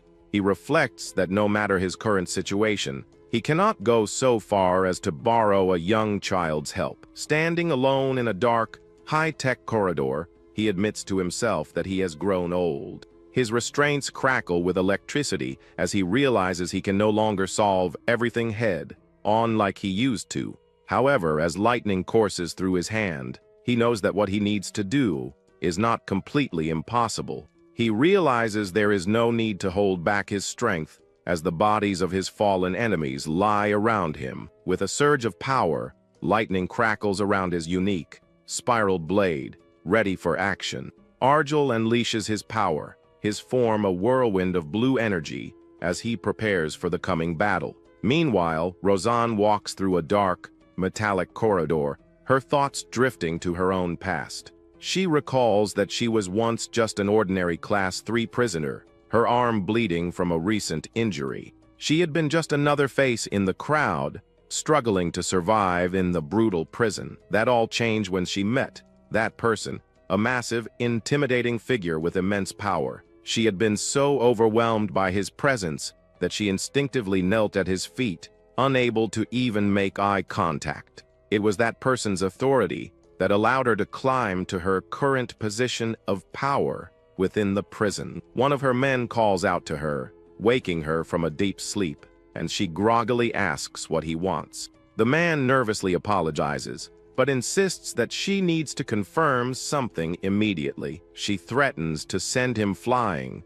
if it is nothing important, but he urgently tells her all their guys have been taken out. He explains that when they woke up, everyone was already dead, and the red-haired leader is completely stunned. She asks what he is talking about, knowing that everyone wakes up at the same time due to the anti-stand system. With a look of dawning horror, she realizes that a surprise attack while they were sleeping should be impossible. She stands before the grim aftermath, realizing that out of 100 of her men, 40 are now dead. One of her subordinates notes they were all killed with a sharp, like weapon he has never seen before. A dark thought crosses her mind as she connects the unique weapon to a certain old man.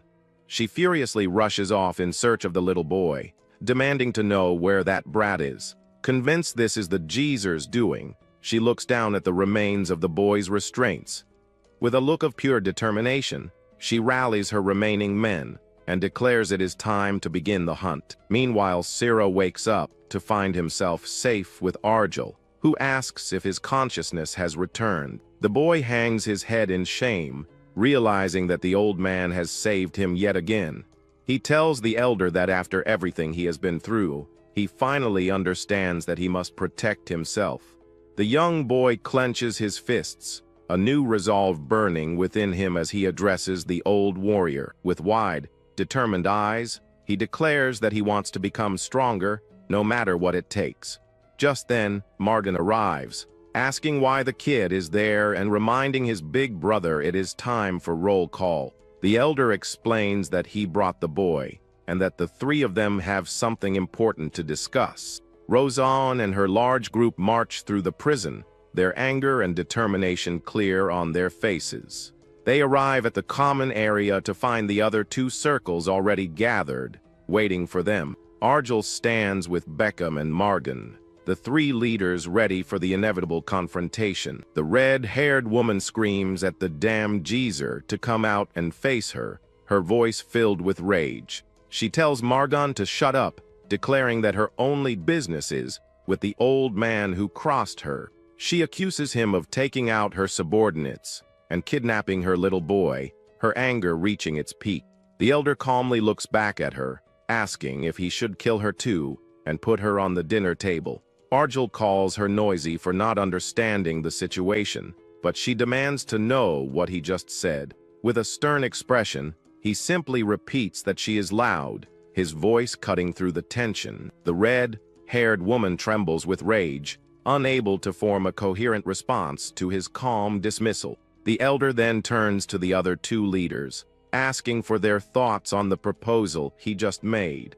Margan quickly agrees, stating that it is his big brother's proposal and a very welcome one for his circle. Beckham also agrees, noting that while there might be casualties, the potential reward is worth the risk. The elder then turns back to the confused Rozan, explaining that he was making a proposal to the other two circles.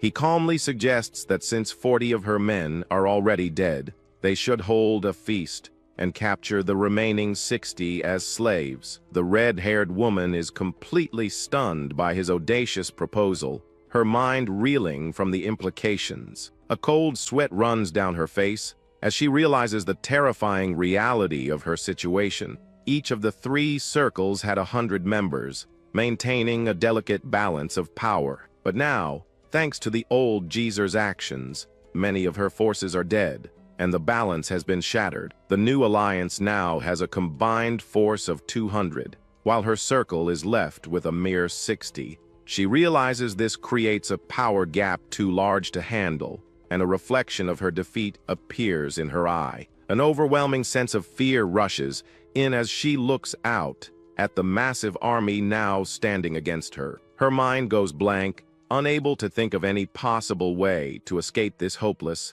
situation. She knows there is no way to win against forces more than triple the size of her own. As the massive army charges forward, Argel leads the attack, his form a blur of red, hot fury. The two sides clash in a brutal and bloody battle, the sounds of fighting echoing through the prison. Rosanna's forces are quickly overwhelmed, their bodies torn apart by the sheer numbers of their opponents. Rosanne fights desperately, swinging her whip in a bloody frenzy as she is completely surrounded and overwhelmed.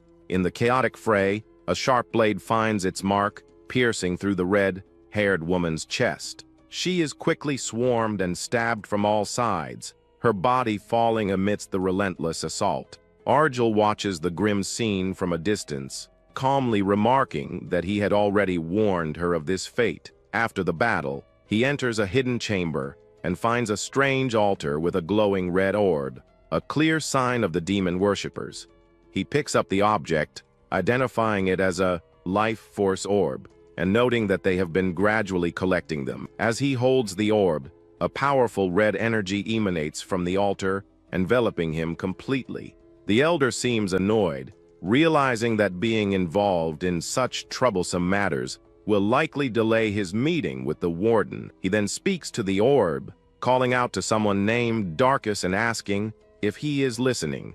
Argel recalls his previous encounter with Saddle, who was linked with a ghost, and mentions he severed that connection. He warns Darkus to stop pursuing him, telling the demon worshipper that he will regret it if he continues. A new, deep voice suddenly speaks from the altar, dismissing the old warrior's words as boring chatter. The massive, demonic figure of Darkus appears, taunting Argel and asking if he is scared. The elder retorts, asking if he looks like someone who would fear him, and begins to crush the life force orb in his hand. With a final, decisive squeeze, he shatters the orb, warning that if Darkus chases him, he will die without fail. Elsewhere in a lavish room, a long-haired man with red eyes sits calmly, sipping from a fancy chalice. This powerful figure is revealed to be the Vampire King Induras, a terrifying and high-ranking Class 8 prisoner. As someone tries to approach, the Vampire King angrily tells them to get lost, threatening to kill everyone in the room. Suddenly, Darkus appears before him, calmly stating that he has something he needs to discuss with Induras. The demon commander, also a Class 8 prisoner, reveals that he has a proposal for the Vampire King. The Vampire King calmly sips his drink, remarking that, as always, the demon commander has no sense of manners. Darkus reminds him that they both serve the Void Constellation, and insists the proposal is good for him too. The massive demon commander then makes his request, asking for help to capture the old warrior, Argel. However, Induras flatly refuses, stating that among black magic users, there is no true master or disciple relationship. He advises the demon to give up, claiming the old man is completely out of his league, which enrages Darkus. The commander warns the Vampire King that a time will come when he will regret making this choice.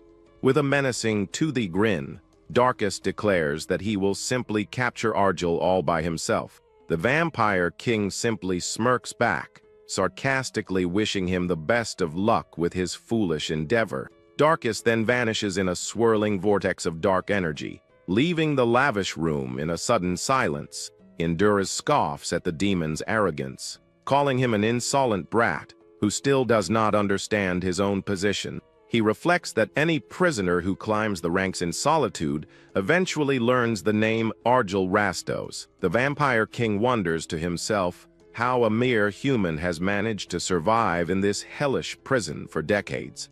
Meanwhile, the new alliance celebrates their victory with a massive feast, roaring about finally getting to eat. While the allied circles each lost 20 men, Rosna's circle suffered an additional 30 deaths, including her own. One of Beckham's men reports that the rest of the defeated inmates have all been bound and put into storage. Margan raises his food in a toast, thanking his big brother for helping them dispose of the arrogant Rosna. Beckham watches the elder drink blood like water, and Argel simply comments that it is not bad. The old warrior turns down the offer of meat, explaining that he has no appetite after moving around so much. Beckon is impressed by the man's power and formally asks if he would be willing to join their circle. Margon then reveals his plan to unite the lower-class prisoners to fight the mid-class inmates in the upcoming release. However, Argel calmly declines the proposal, his expression unreadable as he looks back at Beckham. The Blade user asks why, and the elder explains he is too old for such grand things and will support him instead. He then turns to Margan and clarifies that he has no intention of joining his circle either, much to his surprise.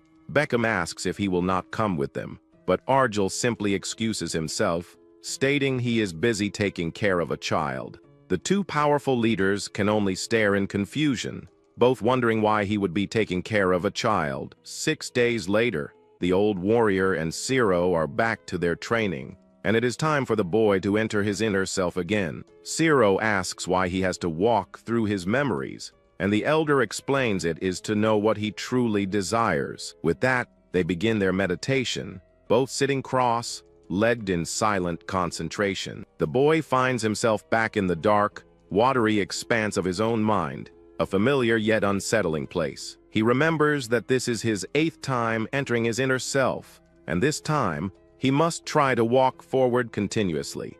He recalls that all of Argel's training has been focused on inner cultivation, forcing him to confront painful memories. As he walks, he is bombarded with visions of his past, his mother begging him to come back as his father blocks the door. The boy realizes that he would rather be beaten and feel physical pain than relive these traumatic experiences. He sees memories of parting with loved ones, his home being destroyed by massive war machines. But he forces himself to push forward, trusting that the old man has a reason for making him do this. The elder's voice echoes in his mind, reminding him to never look down when he is in the darkness. With a new resolve, the boy agrees, his eyes filled with a mix of fear and determination as he thinks about the old man. He continues his long, arduous walk through the dark void, pushing past the pain and the memories. After what feels like an eternity, he reaches the edge of a cliff, a dead end with nowhere else to go. Just then, the elder's voice commands him to proceed if he truly wants to become strong, leaving the boy terrified. Sweat pours down his face as he admits he is scared, but he knows he must become strong. He takes a deep breath, determined not to lose any more precious people in his life. With a renewed sense of purpose, he steps off the cliff, reminding himself he will be fine as long as he does not look down. But as he falls, his eyes widen in terror as he realizes he is not alone in the dark abyss. Something is there at his feet, a swirling vortex of dark purple energy that seems to be calling to him. A voice echoes from the darkness, greeting him after what has been a very long time. The voice expresses its sadness that he has not called for it until now, and the boy realizes it is talking to him. He nervously tries to respond, but the voice asks if he can hear it or if he is ignoring it again. The dark entity blames him for his people's suffering, and the boy is stunned by the accusation. It claims that if he had not been so selfish, his people would not have died, and they suffered because of him. A massive, multi-eyed demonic creature emerges from the darkness, its presence overwhelming and terrifying. The boy struggles to breathe, the immense pressure crushing him as he begs for the pain to stop. His eyes widen in pure terror, the psychic assault becoming too much for him to bear. He lets out a final, agonizing scream as the darkness threatens to consume him completely. Just as he is about to be pulled into the abyss, a hand reaches out and grabs him, pulling him back to safety. His body transforms, his features becoming more feral as he grits his teeth against the overwhelming pain. Back in the real world, the boy collapses on the floor as the elder stands over him. The intense training session finally over. Arjel congratulates him, a small smile on his face, as he looks down at the exhausted but transformed boy. Zero looks at his own body, shocked to see that it has grown bigger and more powerful after facing the darkness within. The old warrior looks up with a serious expression, sensing that the time for their next challenge has finally come. The elder tells the boy to follow him, promising to teach him what he truly desires. Zero is confused, his mind still reeling from the intense training as he wonders what it is that he desires. Arjel looks back at him with a serious expression, proposing about to teach him how to fight. He then floats into the air, his body weightless as he prepares for their first combat lesson. The boy is shocked as a fist flies toward his face, his mind struggling to process the sudden attack. But his instincts kick in, and he manages to dodge the punch, surprised by his own newfound reflexes. However, the elder is relentless, landing a powerful blow that sends the young boy flying backward. He lands hard on the ground, and Arjel explains that to become skilled in combat, several methods are necessary. The first and most important is to learn to fight with pure, unadulterated instinct. The two clash in a flurry of blows, the elder pushing his new student to his absolute limits. He tells the boy to draw out the wild instincts from within and use them to their fullest potential. The old warrior notes that while Zero's power is good, his movements are far too obvious and easy to predict. He easily counters the boy's attack, sending him flying once again with a well-placed strike. Arjel tells him to stop thinking and simply follow his impulses, embracing his feral nature. He urges the boy to fight with the feeling that he will smash everything in his path, unleashing his true power. As they continue their intense spar, the boy's attacks become faster, more fluid, and far more unpredictable. The elder notes that his student's attacks are no longer just focused on his head, but have spread out to his entire body. He realizes the boy has started using pure intuition instead of his head, a sign of his growing talent. Arjel is impressed, admitting that being able to immediately put his teachings into practice is a rare gift. The two continue their intense training, the sounds of their battle echoing through the desolate prison. The elder then reveals the second method for becoming skilled in combat. He lands another powerful blow, sending the boy flying backward in a burst of fiery energy. Arjel explains there is a dimensional difference between those who have tasted suffering and those who have not. He continues his relentless assault, forcing his student to endure the pain and push past his limits. The young boy struggles to defend himself, his body battered and bruised from the intense training. Finally, he collapses on the ground, completely exhausted and unable to move another muscle. A warm, orange glow begins to emanate from his body, surrounding him in a fiery aura. The elder watches with a thoughtful expression, wondering if the boy will be able to return to his normal state. The fiery energy intensifies, consuming the boy's body as the transformation reaches its peak. Arjel kneels beside him, deciding that the third method will have to wait for another time. He looks down at the unconscious boy, wondering how much he will be able to grow from this point on. As the boy sleeps, the old warrior admits to himself that he is looking forward to seeing his student's progress. Zero finds himself in a dream, a vision of an old memory of his younger self running to his mother. He sees himself fishing with his father, a peaceful and happy time from long ago. The dream then shifts, and he remembers a time when his father always favored his big brother. He recalls the feeling of being unloved, watching his father and brother walk away without him. The young boy stands alone in the darkness, the weight of his sad memories pressing down on him. Tears stream down his face as he realizes all he wants is to see his father again.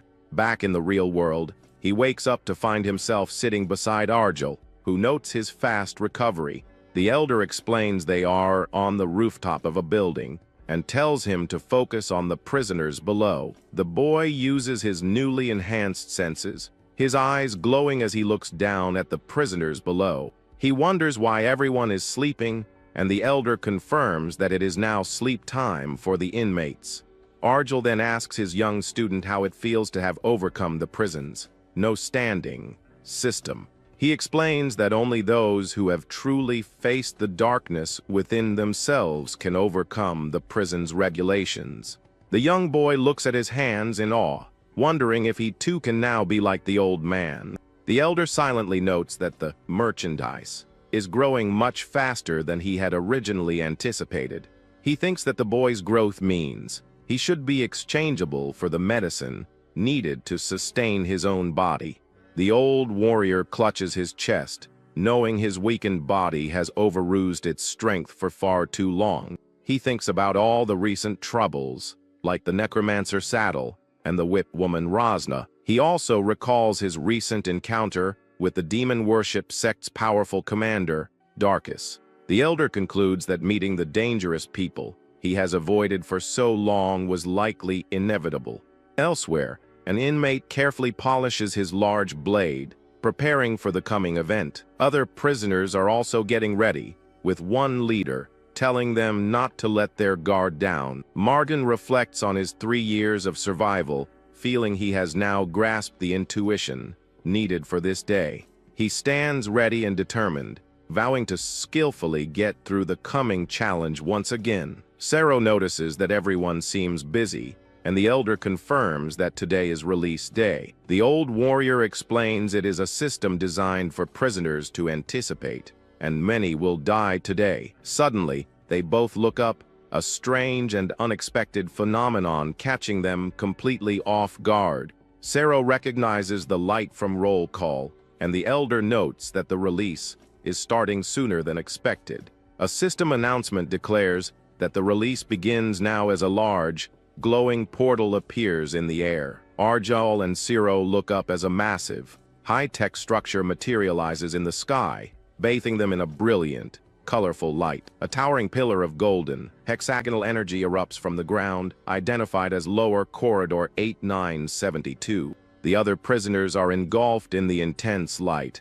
their faces a mix of shock and confusion as the event unfolds. The elder explains that this is the Creelease, a system that forces all inmates out of their cells and into the corridors. He warns that the corridors are dangerous places, filled with monsters, but they also present a great opportunity. Arjel then senses a new threat approaching and tells Sero to get ready as the first wave of enemies arrives. A group of small, goblin-like creatures armed with sharp daggers suddenly charges toward them from the light. A massive horde of the creatures swarms out from the portal, their high-pitched shrieks filling the entire area. The young boy is completely overwhelmed by the sheer number of monsters charging directly at them. The old warrior calmly tells his student to prepare himself, as today they will finally experience real combat. Other prisoners also face the horde of monsters and seem ready to fight for their lives. Sir prepares for his first real battle, and Arjel watches him from behind, ready to guide him. With his gaze focused, the boy warns that the goblins are approaching quickly. Then the old warrior instructs him to fight desperately if he does not want to die. And so the confrontation begins with inmates and creatures fighting throughout the corridor. The small green creatures attack the prisoners without showing any mercy. His master yells at the boy to stop thinking and just start acting. Following the advice, the young blonde enters the fight and fights fiercely against the monsters. He needs to focus and follow his instincts to eliminate all enemies. At that moment, the only thing that matters to the boy is to survive at any cost. Suddenly, in the middle of the battle, he finds a small goblin that looks like a child. The protagonist hesitates for a second, and this small distraction proves dangerous. Taking the chance, other monsters attack him from behind, and he realizes the trap. The creature that looked like a harmless puppy now smiles evilly. But before the worst happens, Arjul suddenly appears and saves his disciple from the goblins. The old warrior then warns him not to hesitate and to get used to killing. He explains that in Solitude, if you don't fight to live, you end up dying. With this, the boy understands that he needs to discard his emotions in order to survive. Without wasting time, more goblins advance towards the young man, ready to attack. Now, with more determination, the boy fights with 10 times greater skill. The master says there is no reason to fear the large number of enemies that appear. He explains that goblins are too weak and don't even have a combat class. Meanwhile, other, more experienced prisoners eliminate the creatures without difficulty. The entire corridor is covered with the remains of the little green monsters. For the old warrior, these creatures are just stepping stones to everyone's growth. Arjul continues to observe the situation with a calm and analytical expression on his face. After the battle, the survivors continue their way through the gigantic prison. Then they come to a fork in the road, and one of the inmates asks which way to go. One of them suggests the wide path to attack better, but the other prefers the narrow one to avoid fights. The one with glasses then asks if the other doesn't know that strong monsters guard narrow passages. The old man just listens to the two's argument, thinking it was exactly what he expected. The big guy gets angry and says he has more experience, but Arjul knows they're both lying. Suddenly, the master warns Sir to follow him when he runs, leaving the boy confused. Without warning, the old man sets off at high speed, and the young man follows right behind him. The other two prisoners remain behind, completely shocked by the old man's attitude. After running a lot, the boy stops, exhausted, on the ground, and asks the master to wait. The boy asks why they separated, and the old man explains that together they would be easy targets. The best strategy, according to him, is for everyone to look for cells separately to survive. He remembers that those men insisted on taking his group with them, which is very strange, because even after 3 years of solitude there is one emotion that no one forgets: fear. However, the old man says that he saw no fear in them, and the boy becomes thoughtful about the situation. Sir then asks if there is something behind the actions of those suspicious prisoners. Suddenly, a door opens in front of them, and Arjul praises his disciple's good question. In another corridor, Darcis notices that the old man and the boy are still alive nearby.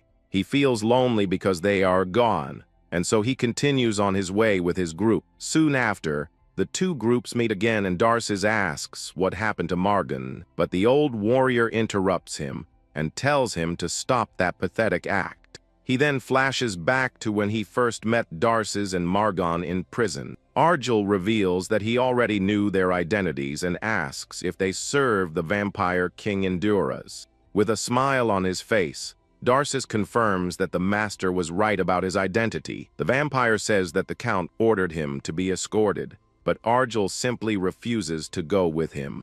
Then the old man says that if his master wants to meet him, he should come to him personally. The man, irritated, calls him insolent and says he will not accept a refusal from him. The young sir is completely frightened by Darcis's sudden change. He feels an oppressive aura coming from the group that grows stronger by the second. Then the boy remembers the smell he smelled before and discovers his vampire identity. Seeing the imminent danger, the blonde boy activates his beast transformation to fight. Darcis realizes that the young man is a werewolf, and Arjul asks if that's all he sees. The old man explains that the boy's brother was a werewolf, but Sir's blood is different. His true identity is that of a pure, blooded lycanthrope, and not a common werewolf. A mark with the number 3 appears on the boy's body during his transformation. The young lycanthrope releases a powerful red aura, readying himself for battle. Arjul is impressed by his student's rapid growth, even in a crisis.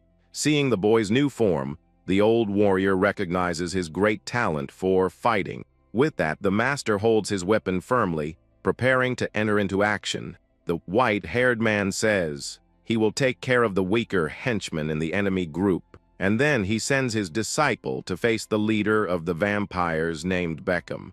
The vampire laughs and asks if the boy thinks he is a worthy opponent for him. But during the confrontation, the man realizes that the young man is stronger than he imagined. Meanwhile, Arjul fights all of Darce's servants alone without difficulty. In an unexpected move, the old warrior cuts his own hand with his dagger. He sprays his blood towards the enemies, surrounding him to create a distraction. The vampires are shocked to see the red liquid flying towards them. The sweet smell of blood drives them mad, and they completely lose control. With that, the servants begin to fight among themselves, desperate to drink the blood. Seeing the scene, Darces becomes irritated by his subordinates' lack of control. The vampire kicks the young lycanthrope away and takes him away from the fight for a moment. He understands why the Count wants someone like Arjul, because his blood is very special. The vampire leader has a hungry expression, thirsty for the liquid. He says he will kill the old man quickly so he can taste all his blood. The vampire decides to eliminate the boy first, since he considers him an obstacle. With a scream of fury, the man with glasses charges at the young lycanthrope. He advances with all his strength, ready to end the blonde boy's life. Darces smiles confidently, believing he has already won the fight against the boy.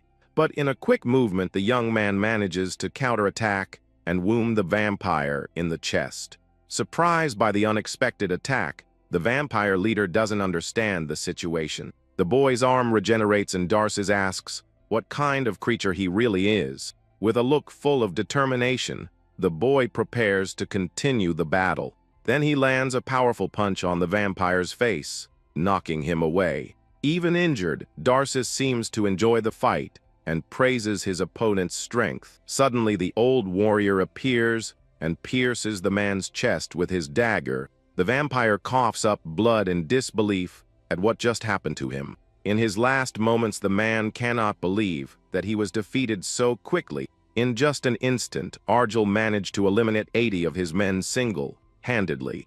Darces realizes that from the beginning, he never had a chance of beating the old master. Sir observes the vampire's lifeless body lying on the ground after the intense battle. The master remembers that 3 weeks ago the boy was unable to do anything by himself. Now he can fight like a warrior, and the young man feels the power of unity. Arjul says he has improved, but is still not at the ideal level to fight alone. They are late, so the old man tells them to hurry to the cell, while Sir changes his clothes. Elsewhere, a subordinate apologizes for the delay caused by the release event. His master, Lord Endurus, says it doesn't matter, and sends him away while he drinks a liquid. The Lord mourns Beckham's death and the loss of their telepathic connection. He underestimated the situation, because he didn't expect old Arjul to be in that place. Sitting on his throne, the noble vampire reflects that he will need to be more careful next time. With an irritated look, he wonders when he will finally be able to drink his special tea. Meanwhile, in another hallway, a trio of beastmen defeat a giant monster. Holic, an eagle man, boasts that they can now defeat mid-level ogres. Menlock, the rhinoceros man, complains that he is starving and wants to eat soon. Lucas, the werewolf beast, tells them to eat some food, because returning to the cell is the priority. And so the group of beastmen continues their way through the dangerous prison. The werewolf thinks about his brother Sero and believes he is alive because he is with Arjul. With determination, he promises that he will not die either and that he will meet his brother again. Back to the main duo, Sir fights against new enemies with strange armor. The boy asks the master who are these guys who attack them non-stop. Arjul explains that they are black magic users from an organization called Demon Worshippers. The old warrior realizes that the group is chasing him, and the boy wants to know why. The master says he doesn't get along with their boss, and that they need to leave before they find Darkus. The pair then continue walking down the corridor, but the young disciple looks confused. Suddenly, the oldest stops and says he feels something unpleasant because they encountered a ghost. The master reveals that the ghost's name is Goose and orders the boy to fight him. Sir is shocked by the order, but Argel encourages him, saying that it will not be difficult for him. Trusting his mentor, the boy activates his beast transformation for battle. With a determined look, he believes that the old man's words are always right. Then the young man charges forward and lands a powerful kick on the creature's face. Surprised that he was able to attack Sir, he believes he might be able to win this fight, but the monster retaliates with a strong punch to the ground, creating a large shockwave. The boy is impressed by the ghost's strength and lets out a roar of fury. The old man explains that there are several reasons why prisoners die to ghosts. One of them is a simple lack of skill, but there is an even more decisive reason. He goes on to say that the sinister aura they emit is actually pure fear. Since everyone is class 4 or higher, the weakest are crushed by terror. But this rule does not apply to those who have already faced inner darkness. Even so, the boy continues to fight the creature, but is at a disadvantage. However, Sir does not have an inherent ability, and therefore cannot defeat Goose. With that, the ghost takes the chance and launches an energy attack at the boy. Seeing the danger, the master steps in and blocks the blow to protect his student. After the battle, the young lycanthrope falls to the ground completely exhausted and injured. Argel then prepares to counterattack and deliver a powerful blow against the monster. He releases a large blue energy, and the narrator reveals that this is his inherent ability. Suddenly, a woman appears and freezes the ghost with her mysterious ice power. Argel says that some worms appeared, but it was not a problem, and asks if she saw her sister. The girl confirms that she did and says that she passed on the old man's memories to her sister. With a smile on her face, she reveals that her sister was very happy with his message. Lying on the ground, the boy observes the scene and wonders who that mysterious woman is. Still in his lycanthrope form, the young blonde remains confused by the situation. He is intrigued by the white-haired woman who appeared out of nowhere to help. The boy is shocked that she defeated the monster with a single blow and wonders how she created the ice. He also notices that she seems to be very close to the old warrior who trains him. The girl asks for help finding her cell, and Sir thanks her for saving him from danger. However, she seems to completely ignore the boy and continues walking alongside the old man. The young man is embarrassed and realizes that the white-haired woman doesn't like him at all. Elsewhere, a woman complains about the situation and wonders if it is right. This is Solverin, a demon worshipper who wanted a decent partner for the mission. But her partner is the necromancer Saddle, and she doesn't understand why she was chosen to be with him. Angry, the woman punches him in the face because he acted on his own. She watches the old man from afar, says he should have died instead of becoming a fool. But as these are orders from Commander Darkus, she needs to continue and think about the reward. Suddenly, the swordswoman feels something strange, and her eyes widen in surprise. She realizes that several subordinates have died and understands that they have finally found the old man. Excitedly, the woman tells her group to hurry up and attack the old man before everyone else. Meanwhile, the trio encounters more black magic users in the prison corridor. Argel then asks if the woman found many of them, and she confirms that she did. The boy thinks she is strong and wonders if one day he can be like them both. Curious, the young man asks the girl when she met the old white-haired master. He looks at her with an anxious look, waiting for an answer to his questions. The woman notices his interest and thinks she was just like the boy when she was young. She remembers that she met the old man 7 years ago, and that he treats everyone the same. Then the girl says that she and her sister were falsely accused of eliminating their parents. In prison, you had to fight to survive, and the two were about to give up everything. But at the worst moment, the old warrior suddenly appeared and saved the two sisters. With his help, they managed to get to the arena and fight for their lives inside. Hearing the story, the boy is shocked by the mysterious woman's tragic past. Suddenly, the master interrupts the conversation and says that the worms never stop appearing. At that moment, the young man realizes that someone is approaching them quickly. He feels a suffocating aura similar to that of the ghost and sees a group in the hallway. Solvarin then reveals himself and says that Lord Darkus had the old man captured. The woman and her group of demon worshippers face the trio, ready to attack. Without wasting time, the swordswoman orders her subordinates to bring him to her. With that, the skeletons release their dark energy and prepare for battle. The white-haired woman then tells the old man that she will take care of everything herself. With that, the skeletons launch several energy spheres towards the trio. She says she wanted to show her savior how much she has grown and become stronger. Then the girl jumps into the air and releases a powerful wave of ice against the enemies. With a serious and determined look, the woman advances into the middle of the battle without fear. She moves quickly between the skeletons, dodging all their attacks. In an instant, the girl creates a huge explosion of ice and defeats everyone at once. Argel watches the fight and thinks about how time flies watching her fight like that.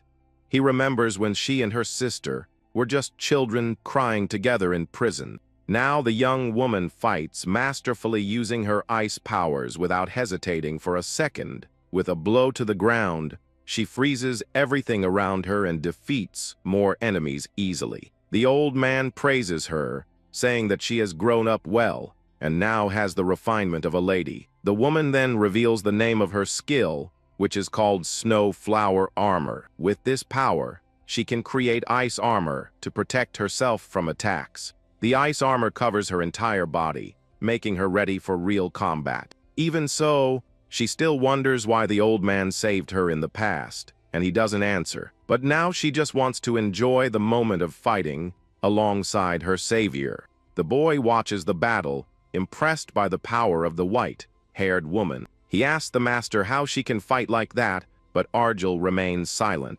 The old man then explains that Alice's power is an ability that manipulates attributes. The boy is confused by the term attributes, and the master prepares to explain. Then he reveals that in the universe, there are the attributes of light and darkness. In addition, there are lightning, wind, fire, water, and earth, totaling 7 elements. He says the boy didn't notice, but Goose had the attribute of darkness, and that's why he was strong. The young blonde man becomes thoughtful as he understands more about the powers and their attributes. Suddenly, Argel feels a new threat and wonders if they brought that creature.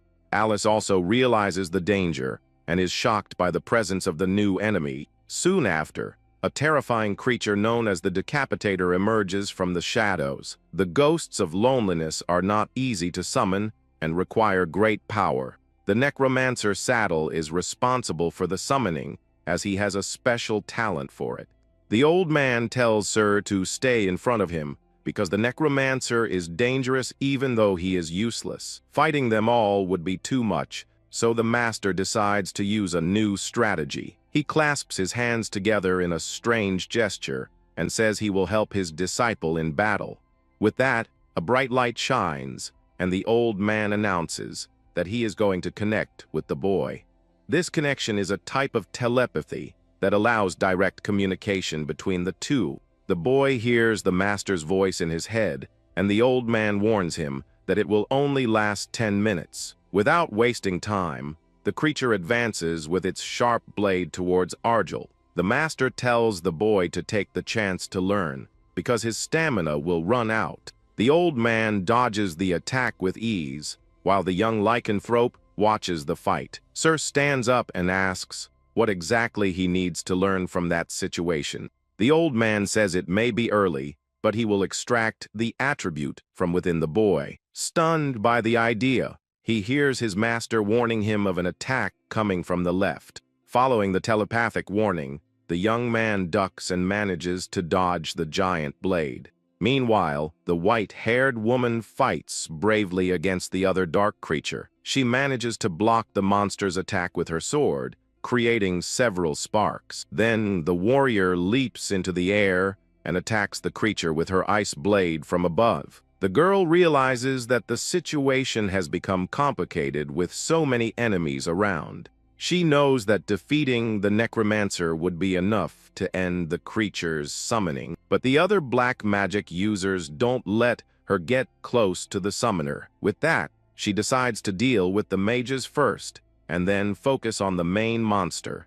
The young woman advances with everything, eliminating several enemies with her powerful ice power. At that moment, the boy begins to have a strange vision in the middle of the intense battle. Exhausted, he tries to concentrate to understand what is happening to his body. The boy realizes that he can now feel something different coming from the creature attacking him. And not only that, but he also feels the same thing coming from within himself. The young lycanthrope stares at the monster and prepares for the enemy's next move. He can predict the intention and trajectory of the shadowy creature's attack. Using his new ability, the boy dodges all the blows with great ease. The protagonist manages to avoid each of the monster's attacks without receiving a single scratch. His master explains that this attribute allows him to feel and recognize everything around him. The old man reveals that the boy's attribute is wind and grants him more freedom. With a confident smile, the young lycanthrope feels that this is the perfect power for him. From afar, Solverin watches the battle and is impressed by the strength of the enemies. She recognizes that the woman is the little ice flower and fears that she will be defeated. The swordswoman has heard rumors about the ice warrior, but this is the first time she has seen her. She knows the woman's sister is a prisoner of the arena and understands her motivation. Darkus's order was clear, and she expected a difficult mission, but not this difficult. Seeing the situation, she decides that she also needs to help in the battle against the two. But suddenly the woman realizes that the old man, who was fighting with Alice, has disappeared. Before she could react, Argel suddenly appears and attacks her from behind. The master lands a powerful blow on the woman, but she manages to defend herself in time. Using her skills, she moves quickly to escape the old man's attack. The swordswoman activates her armor of suffering and praises her opponent's speed. With that, the old warrior prepares for the next phase of the battle against her. A new enemy with red armor appears to protect the woman from the attack. Argel then changes his target and attacks the necromancer with his sharp and fast dagger. The man in red armor appears in front and blocks the blow with his body. The old man says he foresaw that she would try protect the summoner who controls the monster. The woman wonders who Argel is and why the Legion commander is obsessed with him. The man in red armor regrets not leaving the black magic training sooner. The man in armor says he should have gone out wandering instead of training, but the old warrior warns him that he would not recommend this life choice to anyone. Meanwhile, the giant creature attacks with force and throws the young lycanthrope away. The boy is thrown through the air, unable to defend himself from the monster's powerful blow, but he quickly recovers and manages to block the shadowy creature's next attack. At the same time, the master fights fiercely against the warrior in red armor. The enemy is shocked by the old man's speed and wonders if he is an aura knight. He knows that these knights maintain their strength even in old age thanks to mana training.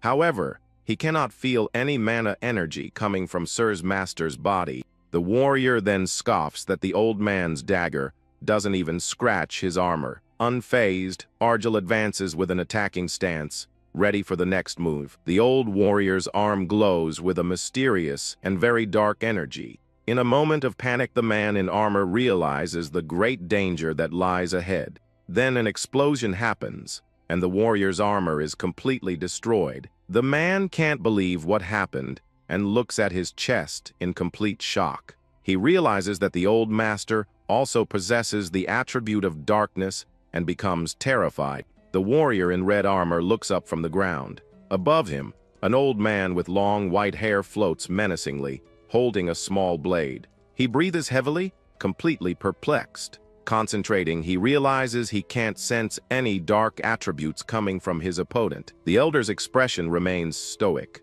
The warrior becomes even more confused, finding no trace of an elemental presence in the man. This leads him to believe that the thin, oddly shaped sword in the old man's hand must be the key to his power. He concludes that the blade is no ordinary weapon. A vibrant pink aura suddenly explodes around the warrior's body. Deciding to avoid melee combat at all costs, he activates a new ability, causing his armor to transform and pulse with energy. He unleashes his skill called Double Suffering Armor, a powerful defensive and offensive enhancement. He then launches a ranged attack, sending shadowy tendrils towards his enemy, but he curses in frustration when he sees that they are ineffective. He remembers being a notorious black magic swordsman outside of this place. However, now, he is in a panic against this mysterious old man. Unmoved by the dark magic, the elder advances calmly. The warrior wonders who this powerful figure could be. A feeling of unease takes hold of the warrior as the old man continues to approach without any sign of fear or injury. His glowing red eyes widen in disbelief and sudden realization. A feeling he hasn't felt in a long time begins to emerge. For the first time, he questions himself, wondering if what he is feeling right now is really fear. As if in answer, a colossal shadowy skull with glowing red eyes materializes behind the elder, radiating immense pressure. Cornered and terrified, the warrior grabs a nearby hooded figure, believing this is his only way to survive what is to come. He activates a desperate technique called voluntary suicide, thrusting his hand into the sacrifice to fuel his next attack. This black magic attacks opponents by offering sacrifices. The power of the magic grows in proportion to the quality of the offering. The sacrificed man, a companion named Saddle, is consumed by dark energy, his body writhing in unimaginable pain. A horrifying roar escapes Saddle's mouth as dark magic completely takes over his body, transforming him into a vessel of power. He knows that if Saddle dies, the ghosts will stop, but he can't worry about that when his own life is at stake. The other members of the group watch in horror. A young man with blonde hair and a woman with purple hair appear completely shocked by the events. The beast advances towards the young man, who is still on the ground, completely vulnerable to its fury. But just as the creature is about to attack, it suddenly stops, much to the young man's confusion. He doesn't understand what's happening, but he feels immense relief, realizing he was narrowly saved. Meanwhile, the red, armored warrior channels the dark energy of his sacrifice, preparing his final attack against the elder. The purple-haired woman looks at the elder with concern, saying she believes he will win, but begging him not to get hurt. The warrior ignores her, raising his sword and summoning the darkness to obey his command. With a confident smile, he commands darkness to fall upon his enemy. A massive storm of dark, magical energy erupts from his sword, crashing towards the old man. The elder looks up calmly, completely unmoved by the overwhelming magical attack approaching him. But to the warrior's surprise, the attack seems to have no effect, and he is suddenly thrown backward. He lands on his feet, looking pleased with the power he just unleashed, thinking it was a good attack. He confidently believes that his massive attack should have been more than enough to kill his opponent. However, when the dust settles, the old man is revealed standing completely unharmed amidst the lingering dark energy. The elder comments that it has been a while since he has seen black magic of this caliber. He tells the warrior that he is talented, but reckless. He continues, explaining that using black magic like this means offering one's soul to demons. The elder warns that the warrior's soul will soon become a meal for the Void constellation. Deciding the situation is problematic, he declares that it all ends here. The warrior falls to his knees, completely defeated. In disbelief, the warrior asks why his black magic doesn't work on the elder. He desperately demands to know why, his eye reflecting the elder's hand reaching out to him. The sacrifice Saddle is brutally consumed by dark magic, his eyes widening in horror as he dies. The elder remains standing, his expression unchanged, holding the small blade as the battle abruptly ends. The purple-haired woman watches from a distance. The elder floats calmly above the spot where the dark magic user was defeated.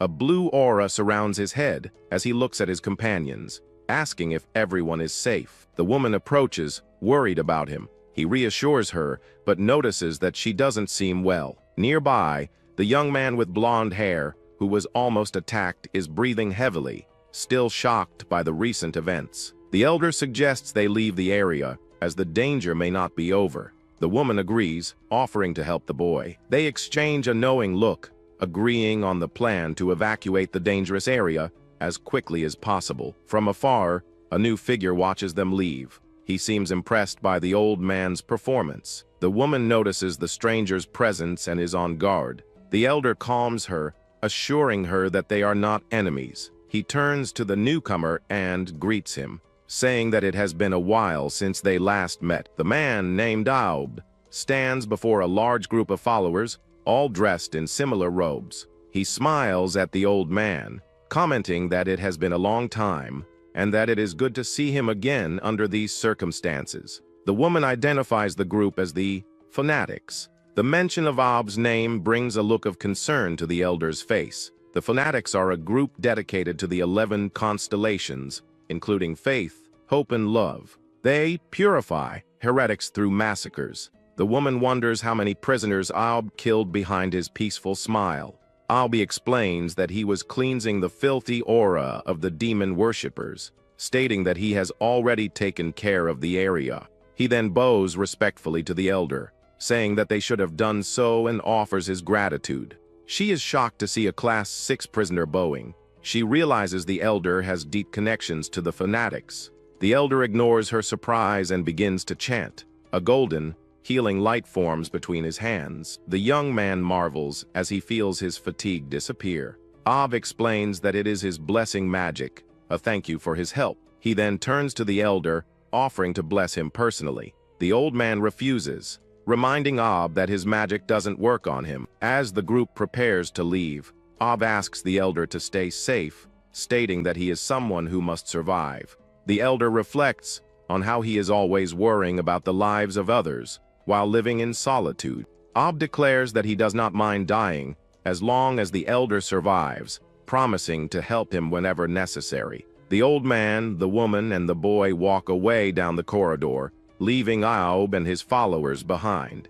Aub watches them leave, believing that the elder is the one who listens to his wishes. He then kneels, stating that he would be happy to become a sacrifice for the old man's sake. He and his followers kneel in prayer, affirming that there are many like them in this place who seek the righteous path.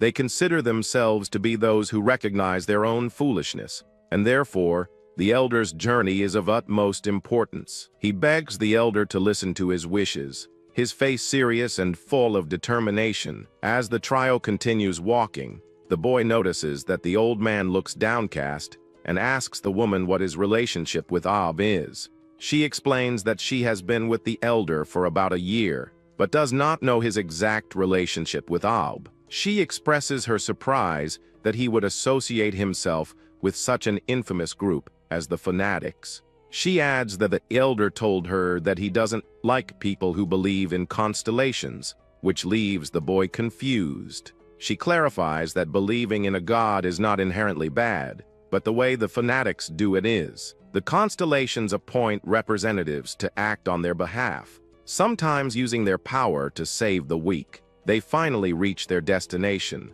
The elder announces that they have arrived. The boy thanks the old man as they stop in front of a door with the number 5251 displayed in neon. The woman looks at the door in wonder, thinking how amazing it is no matter how many times she sees it. She wonders how the elder knows the corridor's paths. She offers to visit him again, but he dismisses her, saying it's too much trouble. She hugs him, asking him to stay healthy. He responds by telling her to take care of herself too. For many, corridors are terrifying places where they might die, but for the elderly, they are paths to freedom. She watches the old man and the boy walk away down the foggy corridor, a slight smile on her lips. Later, the boy spots a nameplate with the number 3498 on it, excitedly telling the elder that it is there. He recognizes the number, exclaiming that it is their cell. One day after the liberation began, he and the elder returned to their cell. Several days passed, but none of the other members of his cell returned. The days turned into 5, and the young man found himself waiting alone. Looking back, he realizes that many things have changed for him. Before, he could do nothing but hesitate, always afraid and insecure. But now he fights and kills without hesitation. Even his appearance has changed. Above all, he began to think about many things, feeling a change in his perspective. He feels ashamed of his past actions, a new sense of self-awareness taking hold of him. The elder approaches, noticing that the boy's spirit has begun to awaken along with his body. The young man seems confused by the elder's comment, not understanding what he means. He tells the elder that a strange smell is approaching. The old man calmly identifies it as Margan. He explains that Margan must have used his true power, and the foul smell is the smell of pills. The elder reveals that Margan is the same as Beckham from the beginning, and asks the boy if he knows what to do. He answers yes, with a dark determination in his eyes. In this place called Solitude, the rule is simply kill or be killed. A large crowd of prisoners gathers in anticipation. The elder and the boy stand together, waiting for the arrival of Margan and his group. A large, muscular man with blue facial markings arrives, calling the elder Big Brother and expressing relief that he is safe. He claims he's been worried since they parted ways in the hallways and is happy to see him again. Suddenly, the blonde-haired young man attacks one of Margan's men, crushing him with a powerful kick. The large man is shocked by the sudden attack, shouting the young man's name. The young man stands up, transformed and exuding power. Margan is shocked by the change, asking if he is the same person. One of Margan's followers calls for help, begging him to stop the blonde-haired youth. The elder intervenes, telling Margan to end the charade. He accuses him of trying to lure them into becoming ingredients for pills. Margan is silent for a moment, his friendly facade disappearing. His expression twists into an evil grin, and he asks the elder when he realized his plan. The elder raises his blade, the blood of his recent victims slowly dripping from it. He and the young man stand amidst a pile of bodies, having dispatched the rest of Margan's followers. The elder tells him that everyone is making a big mistake if they think they can just take him. He lists several powerful figures, such as the demon worshipper Darkus, the vampire king Enduras, and the mafia king that Margan serves. He confidently declares that none of them can take him away. Unless they visit him in person, they will never find him. Margan watches, his face a mixture of shock and anger. The elder decides that the situation has dragged on too long and that it is time to end it. He charges, his blade ready to deliver the final blow. Elsewhere, a regular report is sent from a computer terminal, suggesting that someone is monitoring events at the prison. The warden of Planet Solitude prison, Shkryasen Arglager, introduces himself. He asks if his superior, the Master of Solitude, Lord Kraisman, has reviewed the report he sent about Algiers. A hologram of Lord Kraisman appears, confirming that Algiers continues to carry out massacres. He claims they need to readjust the Algiers prisoners' asset valuation. Kraisman issued orders to place Algiers in isolation for 2 weeks. He smiles mischievously, thinking about how the deal with Algiers, hidden for 4 years, finally came to fruition. The lycanthrope king is on his way to Solitude to check on the merchandise, and Kraisman intends to provide Algiers with free pills. Arglager confirms that he understood his superior's orders. He reports that Algiers' relationship with the main prisoners has not changed much, except for a few details. He also notes that the commander of the Demon Worshipper Legion appears to be pursuing Algiers, which could lead to conflict. Kraisman is unconcerned, believing that Algiers is not someone who would be defeated by the prisoners. He is confident that Algiers will survive, as he always has, and even finds it amusing to watch him. Kraisman remembers a detail from the report on Algiers' health. Arglager confirms that Argel's health is poor and that he can barely breathe without the pills. He estimates that at this rate, Algiers will die in 6 months, or maybe even 3. Meanwhile, The blonde-haired young man is alone in a large room, his powers beginning to manifest. He can feel the changes within himself, his senses sharpening to an incredible degree. He can now sense even the smallest details, like a mechanical insect crawling across the floor. He can sense the world around him with unprecedented clarity, even the falling drops of water in fine detail. He realizes that this new ability is his awakened attribute, a unique power that will define his future. He continues to train, punching and kicking metal pillars with incredible force. He lands gracefully, feeling the power flow through him, a result of his relentless training. He reflects on how incomparably stronger he is now than he was a month ago. But despite his new strength, he remembers his inability to even scratch a ghost during a previous battle. He remembers the elder's words, realizing that he needs a power stronger than his opponents to win. He wonders how he can strengthen his wind attribute, believing the elder must know the method.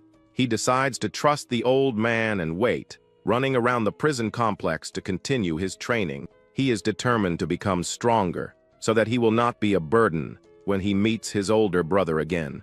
As he trains, the elder watches from afar, sitting in silent meditation. Suddenly, the young man stops, hearing the sound of the cell door opening. A female voice calls out the elder's full name, Argel Rastos, and he wonders if she is looking for him. The prison guard demands that Argel leave immediately. The young man notices her uniform, but wonders why she is here. The old man appears behind her, announcing his presence. She reprimands him for approaching silently. He ignores her and calls out to the boy. The guard finds this boring and decides to introduce himself. She declares herself Class 6 Guard Taiji and states that she won't say it's a pleasure to meet them. The young man is shocked, realizing that a Class 6 guard is many times stronger than Sister Alice, who was Class 5. A spectral image of a monstrous, multi-eyed creature looms behind Taiji, showing the immense power it possesses. The elder asks if the lack of new prisoners in recent days is because of him. Taiji confirms that he noticed and orders him to follow her. The old man sighs, finding the situation troublesome and complaining that his body has been heavy lately. Taiji wonders what he's up to. She recalls that her superiors instructed her not to interfere unnecessarily, but they failed to mention that he would be so uncooperative. The elder proposes a wager. If Taiji defeats the boy in a fight, he will follow her. If not, he will remain in peace. The old man seems confident in his proposal, a slight smile on his lips. The young man enters a fighting stance, orange flames enveloping his arms as he prepares for battle. Taiji laughs at the suggestion, finding it annoying. She decides not to hold back and finish quickly. She needs to finish quickly and return. Her eyes meet the young man's, both determined to win. She attacks, her speed incredible. The young man narrowly dodges, his expression a mixture of shock and effort. Taiji is surprised that a mere Class 3 managed to dodge her attack. She also notices that he is using the wind attribute. She wondered why the elder made such a hopeless bet, but realizes that he is training the boy, giving him combat experience. Deciding she needs to teach the young man a lesson, she prepares a more powerful attack. The boy's face contorts in terror as he feels the immense pressure of Taiji's next attack. She attacks him with a blade of wind, its speed and power much greater than before. He is shocked to see that her attack is also of the wind attribute, but at a completely different level than his. While his power could barely scratch her, it cut through her defenses effortlessly. He grits his teeth in frustration, but a new determination ignites within him. If she can reach this level of power, then so can he. A maniacal grin spreads across his face. The elder watches, pleased with the boy's reaction. The battle seems to have stimulated him well. However, he also realizes that he has angered the guard. Taiji, now irritated by the boy's smile, unleashes her true aura. Her atmosphere changes. The young man braces himself, knowing he needs to focus on dodging her attacks. The elder instructs him to hold on somehow, even if he cannot win. The young man is shocked by Taiji's sudden burst of power. The young man is shocked that he cannot feel her attack, unable to react in time. Taiji hits him with a series of rapid punches, his overwhelming power leaving him defenseless. He coughs, the force of the blows leaving him breathless and in pain. The pain is unbearable, and he finds himself unable to move under its relentless onslaught.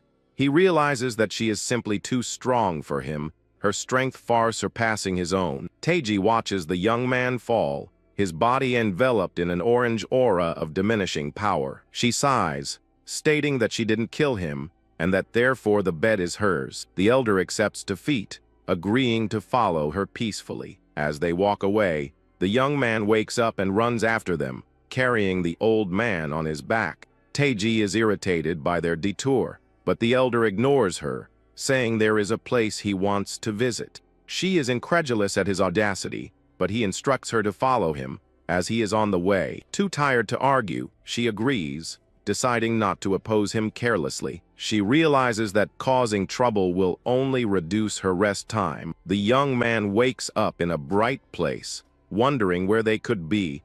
The elder explains that they are in a place for endless training, the physical training room. The room is filled with muscular prisoners exercising, their cries of exertion echoing throughout the room. Two prisoners talk, one pleased with his upper body workout and looking forward to leg day. Elsewhere, a spotter yells at a weightlifter, scolding him for not counting his reps correctly. The elder addresses the young man, calling him by name, Zero, and instructing him to listen carefully. He explains that he must go with the guard, so Zero will stay there and train, promising to return in 2 weeks. The elder asks if Zero can handle it alone.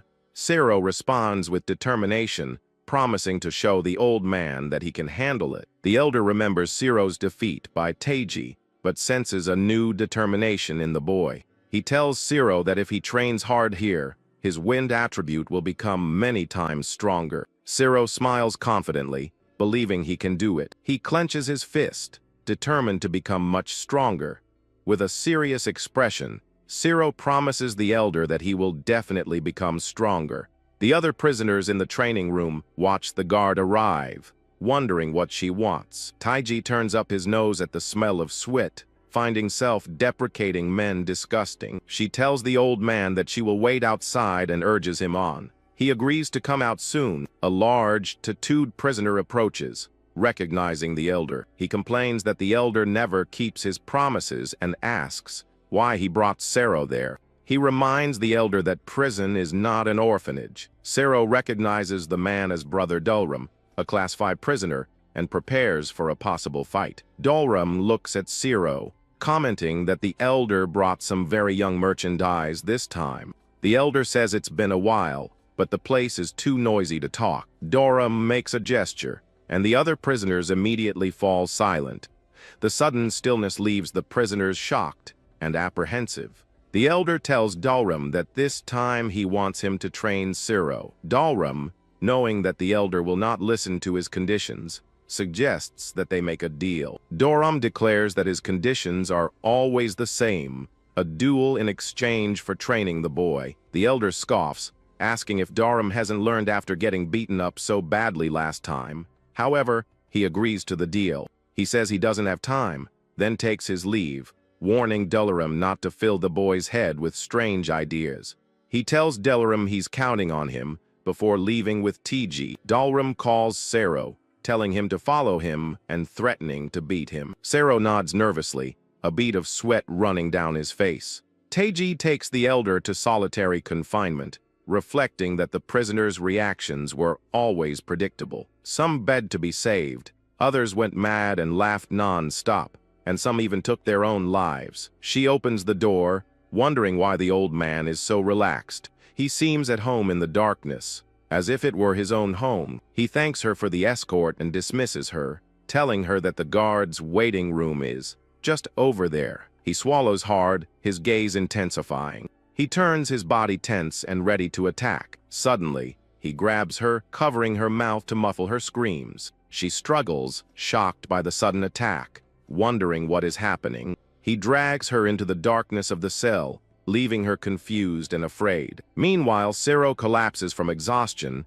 unable to continue his training. Dulram scolds him for his poor posture, but acknowledges that he put up with a lot for his first time. Zero realizes that Dulram's threat was just a way to make him exercise intensely. He observes the other prisoners, realizing that their only concern is exercising with proper form, which will allow him to focus on his own training. Sero feels like an idiot for thinking he could focus on physical training, only to be thrown into a fight. Other prisoners watch from the stands, intrigued by the sudden fight. A prisoner asks if Sero is the one the elder brought, commenting that he looks too young to be a beast. His opponent, boxer Vincent, a Class 4 prisoner, enters the arena, declaring that he will not be held responsible for any damages. Dolram instructs Vincent to break Sero's arms and legs, assuring him that the boy will recover quickly. The fight begins. Vincent runs towards Sero, ready to attack. He leaps into the air, delivering a powerful kick towards Sero, who watches with wide eyes. Sero releases his own aura, the flames enveloping him as he prepares to counterattack. Doram watches with interest, wondering if Sero's aura is a beast transformation. He knows that beasts can't transform until they're 20 and doubts Sero learned it on his own. He concludes that the elder must have taught Sero, but wonders why the old man didn't teach him too. The fight begins, the two exchanging quick and powerful blows. Sero notices that each of Vincent's punches has weight, and that his movements are incredibly fast. He remembers fighting much stronger enemies in the corridors. He also remembers the elder's warning about using attributes, which consume stamina and mental strength. He decides to use his attributes as little as possible to conserve his strength. He realizes that this fight is not for survival, but a test of his abilities. A red beam shines in his eyes as he prepares to unleash his power. He deploys his wind attribute, a green aura surrounding him. He launches a gust of wind attacks at Vincent, pushing him back with his newfound strength. Vincent is in disbelief, unable to comprehend how his opponent suddenly dodged all of his attacks. The young fighter immediately closes the distance, launching a powerful counterattack. Sero's kick connects with devastating force, launching the muscular boxer into the air. Vincent falls hard to the arena floor, bruised and bleeding from the powerful blow. With incredible speed, the young man lands another kick, sealing his victory over his much larger opponent. The prisoners watching from the side of the camp watched with serious and surprised expressions. Their initial casual attitude disappears, replaced by shock as they witness the unexpected outcome. Even Delaram is stunned, admitting to himself that the boy's strength is beyond his imagination. Vincent, who had recently been promoted to Class 4, lies completely defeated and unconscious. Doram realizes that the boy possesses an attribute that only SS class prisoners can master, taught to him by the old man. He wonders if the old man chooses who to teach based solely on race or talent. Unable to accept that he has been ignored, the tattooed man steps forward, determined to find out for himself. He tells the boy that now it is his turn to fight, as his own powerful aura flares around him. Prisoners can master, taught to him by the old man. He wonders if the old man chooses who to teach based solely on race or talent. Unable to accept that he has been ignored, the tattooed man steps forward, determined to find out for himself. He tells the boy that now it is his turn to fight, as his own powerful aura flares around him. The tattooed man attacks without warning, throwing a powerful punch towards the young man on the ground. Suddenly the boy is surprised and wonders what is going on with this whole situation. He then dodges his opponent's blows and begins to think that maybe this is some kind of test. The blonde knows that using attributes uses up life force, and if he overdoes it, his life could be at risk. Even so, he is determined to endure until he passes out to prove his worth in this place. Using his wind attribute, the boy moves quickly, dodging the big guy's attacks. Then the fighter finds an opening and manages to land a powerful punch to the opponent's stomach. But the enemy's blows are very strong, and the boy realizes that the strength of a Class 5 is absurd. The tattooed man clenches his fist tightly, preparing for an even more devastating attack. With no chance of defense, the big guy lands a punch straight to the young man's face, throwing him away. With the impact of the blow, the boy falls to the ground, completely stunned by the strength of his opponent. even though he has fallen, he understands that this is the process to become stronger and begins to get up. With that, the boy gets up again with his flames lit, thinking he will be able to handle the training. He thinks of his brother Lucas and promises that he will no longer be a burden if he can overcome this challenge. Determined to win, the boy unleashes the full power of his wind attribute, no matter what happens. His appearance changes slightly, and he advances towards the prisoner with incredible speed.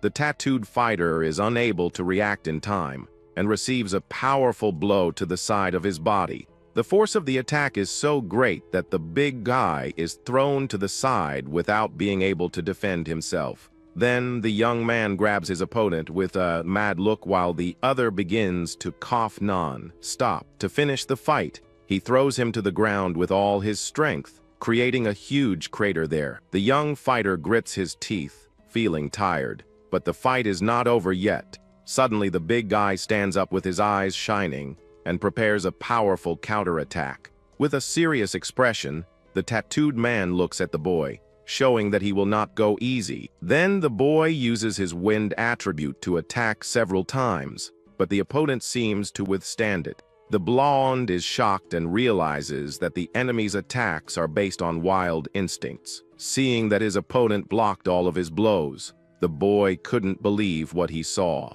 At that moment, the tattooed man decides to use his own attribute and releases an earth energy. He activates his technique called Red Earth Armor, and his power increases much more. In a memory, the old man tells the prisoner that he cannot walk in the darkness to train. Back in the present, the big guy understands what the old man meant and finds the reason ridiculous. The fight ends and the tattooed man compliments the boy, saying he has good darkness. Confused, the boy asks if his uncle also trained to walk in that dark place. The opponent makes a funny face, seeming not to understand the young fighter's question. A short time later, the two are sitting, and the big guy suggests a meditation method. He says he also got stronger like that, but the blonde still has a confused expression. The tattooed man laughs and tells the boy not to say anything stupid, because he has also meditated before. The boy explains that the old man spoke about walking in the darkness within oneself, and not in the dark. Then the prisoner is shocked to realize that this is Elder Argel's training method. With a desperate look, he begs the young man to teach him this technique too. The big guy asks if there's a problem, but the boy doesn't know what to answer. The boy thinks he has only trained for a month and wonders if he can really teach anyone. At that moment, he remembers what the old man told him to be careful about one important thing. The elder warned him that it is dangerous to try to help someone who has fallen into inner darkness.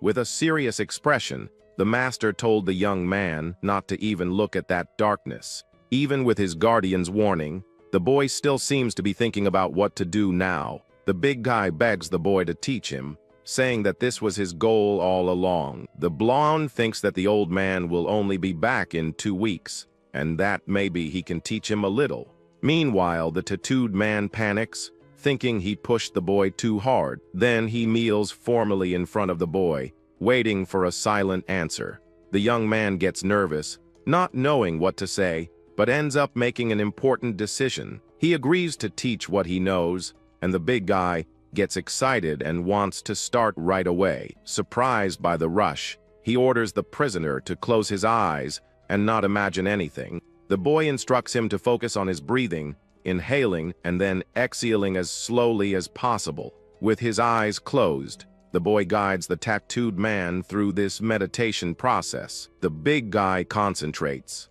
sweating a little, and then the young man says they're going to start. Suddenly, the boy's eye opens in fright, as if he had seen something terrible. The scene then shifts to the guards' rest area in a futuristic city. We see a woman sweating heavily, appearing to be relaxing in some kind of sauna. This is Class 6 guard Teiji, who is sitting down enjoying his rest. With an irritated look on her face, the woman thinks of the name Argel Rastos with a certain disdain. The woman remembers when she took the old man to solitary confinement, and he suddenly stopped. Suddenly, the prisoner grabbed her from behind and covered her mouth with his hand. Then the guard got scared and thought the old man had gone completely crazy, but the man asked for silence and told her to look ahead carefully. He then asked if she could see what was there, and her eyes widened. In front of them appeared a ghost of a corridor, with a very scary appearance. The creature was gigantic and was covered in an aura of very powerful red rays. The monster had multiple eyes and sharp teeth, showing that it was no ordinary enemy. Back in the present, she asks if he saved her and finds it strange because he had an amulet. It was a sacred item made to ward off ghosts and prevent them from attacking people.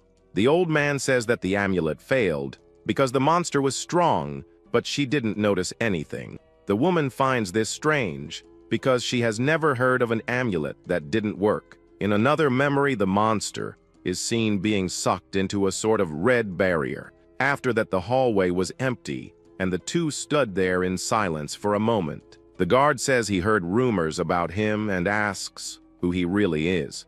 The prisoner says that if she wants to know the truth, she needs to look for the clerk. She is surprised and asks if he is talking about the clerk called Bemlio. The girl thinks Bemlio is a Class 9 guard and doesn't understand how a prisoner knows him. The old man says he can answer some questions and asks her to close the door. He then enters the dark cell and leaves her alone outside, deep in thought. Back in the sauna, the guard thinks about the name Argel Rastos and the secrets he hides. The scene changes to the boy standing in a dark place and wondering what happened. He then realizes that the tattooed man is not there and starts looking for him.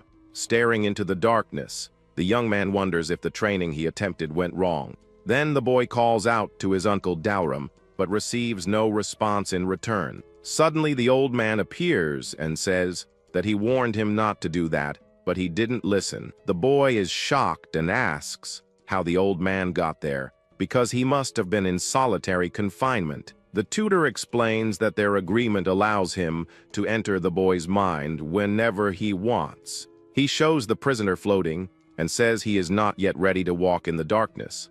According to the master, the big guy's mind is very colorful and prevents him from seeing the real darkness. If this continues, the tattooed man will not return to normal and will end up losing his life. The young man panics and the elder tells him that now he needs to take responsibility. With wide eyes, the boy is completely terrified by the situation. At that moment, dark bands begin to hold the boy's body tightly. The old man says that the greater the responsibility, the stronger the person becomes. With a glow in his hand, he lifts the boy and tells him to feel the weight for a while. The guardian clenches his fist and says he will lock the young man in the darkness for ignoring his warnings. The bandages tighten around the boy, who screams in pain and begs for the elder's forgiveness. But the old man just stands there with his purple aura glowing as the boy suffers. Meanwhile, the tattooed man continues to float unconscious in the middle of that darkness. The old man looks at Daurum and says he has grown a lot since they met. Before he was hesitant because he didn't accept himself, but now he has a calm judgment growing in him. The elder thinks that perhaps it is because the prisoner has become the manager of the training room. With that, he decides he can help the tattooed man get out of this mental darkness. The master says that things change when you are desperate enough for them to. He also mentions that he has come very far in his own journey, and so he understands. At this, the oldest prisoner turns and calls out to something in the darkness. Suddenly, a giant, shadowy creature appears in front of him with a blank stare. The monster stares at the old man with its glowing eyes and a strange mark on its face. He tells the creature to wait a little longer, as there is no need to rush now. The old man continues telling the giant being to wait just a little longer before acting. He waited for 60 years, so he can wait a little longer without any problems. Then the prisoner says goodbye to the creature, saying that he has found a new hobby. With that, the monster shrinks and disappears into a purple portal in front of the elder. The scene shifts to the workout room, where a muscular man is sweating heavily. He stands with his hands on his hips, looking proud of his physique. The The prisoner takes a deep breath of relief after finishing his exercise routine. This is Pyram, a Class 5 prisoner who thinks he's the best person in the training room, but he thinks that if Darum trains that boy and learns from Argel in return, so Delarum will grow beyond what he can keep up with, and that worries him. Pyram decides he needs to separate Darum and Argel to maintain his position of power. He picks up a purple orb and comes into contact with a mysterious group of worshippers. The muscular man warns that the old man was there, but only the boy who followed him remained. With a smile, he asks if the group already knows what he wants in exchange for the information. So the man agrees to hand the young man over to them in exchange for a mysterious favor. With the plan in mind, the prisoner goes to the room where Darum is and calls him. He opens the door, introducing himself as Pyram, and announces that he is entering the place. Inside, he finds the two meditating and asks if the boy was with the other. But Darum doesn't respond, and the man is confused by his fellow prisoner's silence. The fighter then suggests teaching the newbie the rules and offers to take care of it. He notices that the young man doesn't react either and wonders what's going on there. Interpreting the silence as a yes, he picks up the boy and finds everything easier than expected.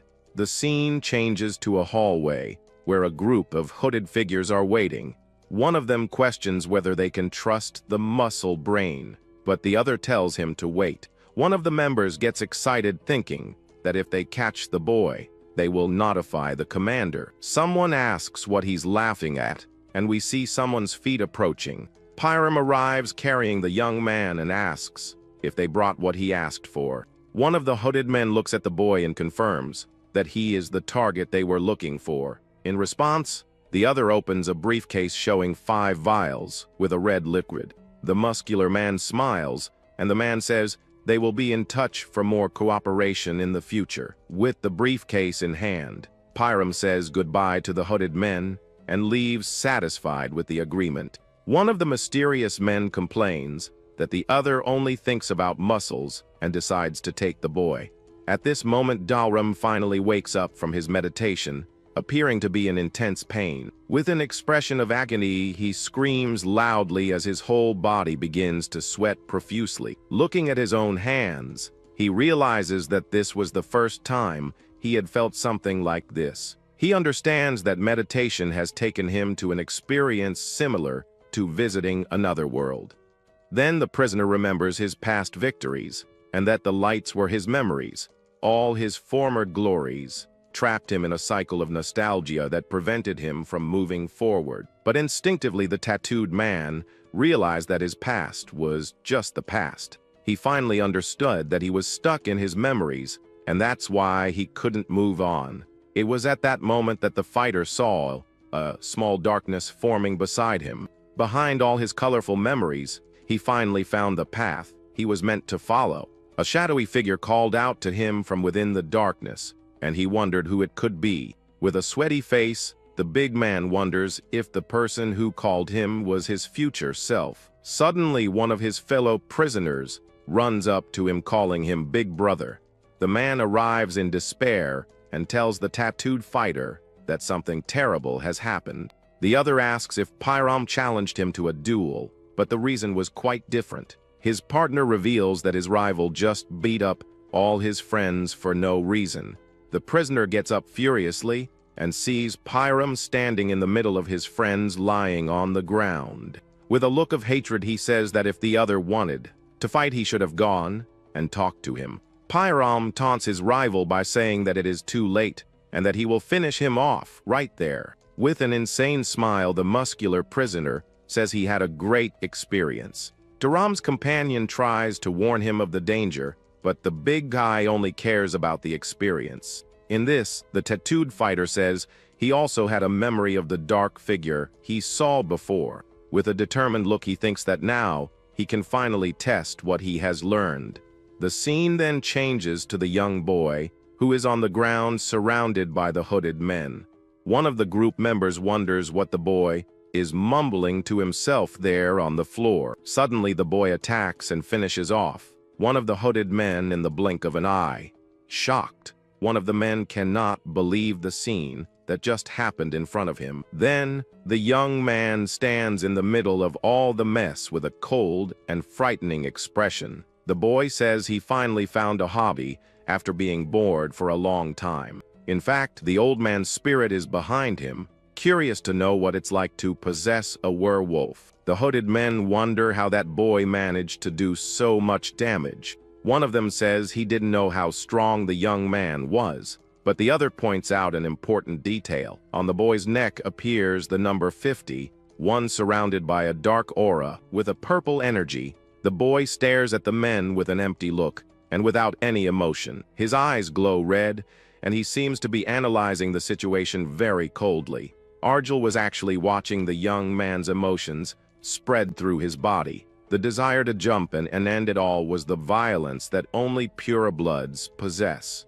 The old man thinks that this emotion has extinguished the werewolves and regrets not using this body forever. So the elder decides to make the most of the young man's body and prepares to fight.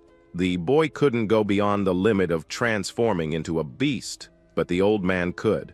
With his mental power, Arjel easily overcame the barrier and unleashed his full potential. He transforms into a giant werewolf beast covered in golden flames and power. With a fierce look, the creature stares at the hooded men, ready to attack. The beast then leaps towards its enemies with impressive speed. The hooded men try to defend themselves by creating dark barriers to protect themselves. But the monster easily breaks through their defenses with its giant hand and claws. In an instant, the creature wipes out several enemies, scattering everything across the ground. Using his sharp claws, he attacks mercilessly, leaving a trail of destruction. One of the men screams in pain as he is grabbed by the werewolf, who doesn't stop the attack. After the massacre, the beast stands in the middle of the chaos with a purple aura of power. The old man returns to human form and realizes that he has difficulty with delicate movements. The boy then picks up the clothes of one of the fallen men so he can dress himself again. He complains that clothes are a problem every time he transforms into a beast. The elder senses Jacob nearby and decides to get magical clothes that won't tear. After resolving this, he plans to go after Delram to see how he is doing now. The scene changes and the prisoners in the training room are shocked by one thing.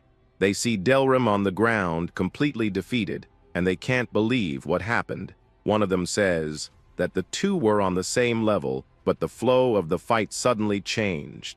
Delram's attack patterns have become more varied, and he seems to have learned something new. The speed of Pyram's blows also increased greatly, making the fight more intense. One of the prisoners comments that the two look like monsters and that it gives him the creeps. But unfortunately, at the end of the fight, the tattooed man ends up falling to the ground defeated. Pyram defeats him with a final blow and wins the battle with a devastating kick. Falling to the ground, Delram regrets having been arrogant and not having trained more. Then suddenly he hears the boy's voice in his mind and is very surprised. He recognizes the voice as old Arjel's and wonders if it's telepathy. The possessed boy confirms and asks if the fighter is going to continue getting beaten like that. The prisoner remembers the shadow he saw and realizes it was the old man all along.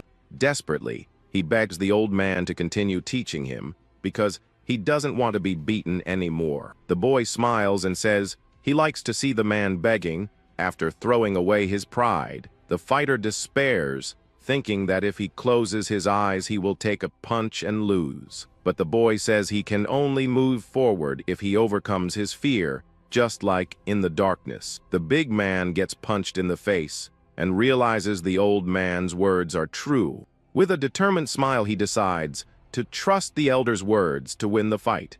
The tattooed man closes his eyes and concentrates on the fight as the old man taught him. Arjel instructs him not to look with his eyes, but to feel his opponent's presence. He needs to feel the enemy's attributes, attacking intent, and fighting spirit. With this, the prisoner prepares to read the flow of the battle and counterattack. The old man tells him to read the flow and then use it against his enemy. With his eyes closed, the big guy dodges the blow and lands a punch on his rival. Then he finishes the fight with an attack that throws his opponent to the ground with everything. The other prisoners are shocked by the tattooed man's turnaround in victory. Even though he was wounded, the winner smiled with satisfaction at the result of that great battle. He finally understands what it feels like to be trained by the legendary prisoner Argel. On the ground, the other fighter just stares at his opponent without being able to do anything else. The tattooed man approaches his rival and says that the fight is finally over there. But suddenly the loser stands up with a purple energy coming out of his chest. The winner is surprised and doesn't understand where all that power came from. The rival says he will destroy the training room, since he can't be the strongest. Delarm recognizes the light and yells for everyone to get out of the room as quickly as possible.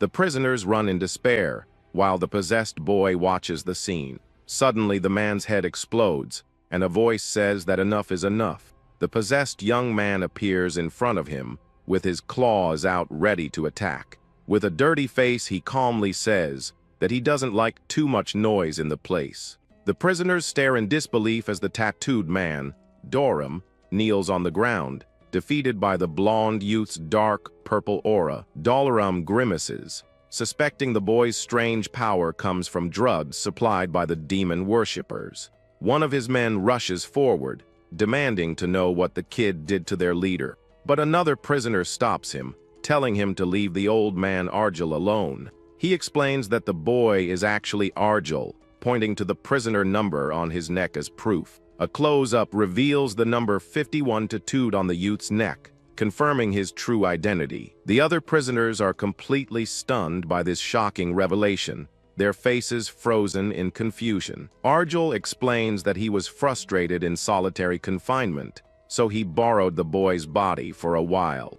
Dalram finds it hard to believe, knowing possession is impossible. But in a place like Solitude, anything can happen. He asks if this is how Argel raises his merchandise. But the old man just warns him not to stick his nose where it doesn't belong. Suddenly, a beast-like prisoner runs in, shouting that something terrible is happening. He reports that hundreds of demon worshippers are swarming the facility, attacking them from the outside. The prisoners panic at the sudden assault, realizing the attack must have been planned for this exact moment. Fueled by rage, Darum prepares to fight back, vowing to kill all the intruders himself. However, he suddenly coughs, the effects of Argel's earlier attack taking their toll on his body. The tattooed leader collapses to his knees, as his subordinate desperately tells him not to move. Doram curses the attackers, realizing they launched this invasion because their previous plan with Pyram failed. Argel remains silent, calmly observing the chaos and the panicked reactions of the other prisoners. He senses the change in plans, concluding the demon worshippers have come to devour everything in their path. The prisoners worry, noting this is a full-scale invasion happening at the worst possible time, just as their leader is injured. One of the prisoners rallies the others, telling everyone who can fight to follow him and protect the training room. His subordinate tries to stop Darum, warning that his wounds will worsen, but the leader refuses to stay down. He knows they could handle a few black magic users, but facing an army of hundreds is a hopeless situation. The tattooed man realizes that if they lose, all the prisoners in the room will be hunted and offered as sacrifices. He knows support from other areas will take hours to arrive, so they need a way to minimize the damage immediately. In a last-ditch effort, Doram turns to the meditating youth and asks if the old man will help them. Argel remains silent for a moment, his piercing red eye staring forward as he considers the desperate plea. Then, the blonde youth slowly rises to his feet, surprising the large man standing before him. The prison leader nervously offers a deal, promising he will do absolutely anything if Argel saves his men. The youth listens intently to the offer, his expression unreadable under his blonde hair. After a moment, Argel calmly asks the man if he is prepared to offer his soul. The tattooed man is visibly shocked, his face frozen as he tries to comprehend the chilling request. He remembers the old man can possess bodies and realizes he could easily take his soul by any means necessary. Gritting his teeth, the leader concludes that there is no time for hesitation in this dire situation. He knows the demon worshippers will steal their life force and souls with black magic anyway. The result is the same no matter what, and he cannot stand by and watch his loyal subordinates die. With a determined look, he accepts the deal, offering his soul in exchange for the safety of his family. The youth looks down for a second before simply stating that their deal is now made. The prison leader gets ready to fight alongside him, but Arjul calmly tells him to stay where he is. Before the large man can even ask why, the youth delivers a swift chop to his neck, making him cough. Doram collapses, unconscious. The youth tells his men to lay him down, assuring them he has prepared something for the intruders. With that, the cloaked boy launches himself forward, diving straight into the heart of the chaotic battle. The training room is a blur of motion as prisoners clash with the invading demon worshippers, their magical attacks lighting up the hall. In a burst of dark energy, the youth's arm transforms into a monstrous, clawed appendage, ready to strike. He unleashes a powerful shockwave, blasting away a group of robed figures and clearing a path through their ranks. The transformation continues as a massive beast tears through the invaders, its claws and fangs ending them with brutal efficiency. Now fully transformed, a huge werewolf with blonde fur and glowing red eyes stands amidst the carnage, roaring with power. The demon worshippers are stunned by the beast's speed, realizing their black magic has no effect on it. One of them remains confident, believing the creature will eventually run out of stamina, ensuring their victory in the end. The prisoners, however, are being overwhelmed, with many falling under the barrage of relentless magical attacks. One of the men reports that their front line has fallen, but the acting leader orders them to keep fighting as there is no escape. The werewolf observes the situation, concluding that the prisoners will be wiped out first if the fight remains in this cramped room. He decides to clear the area from the outside, leaping through a massive hole in the wall to face the remaining forces, his piercing red eyes narrow, scanning the battlefield as he prepares for the next wave of attackers.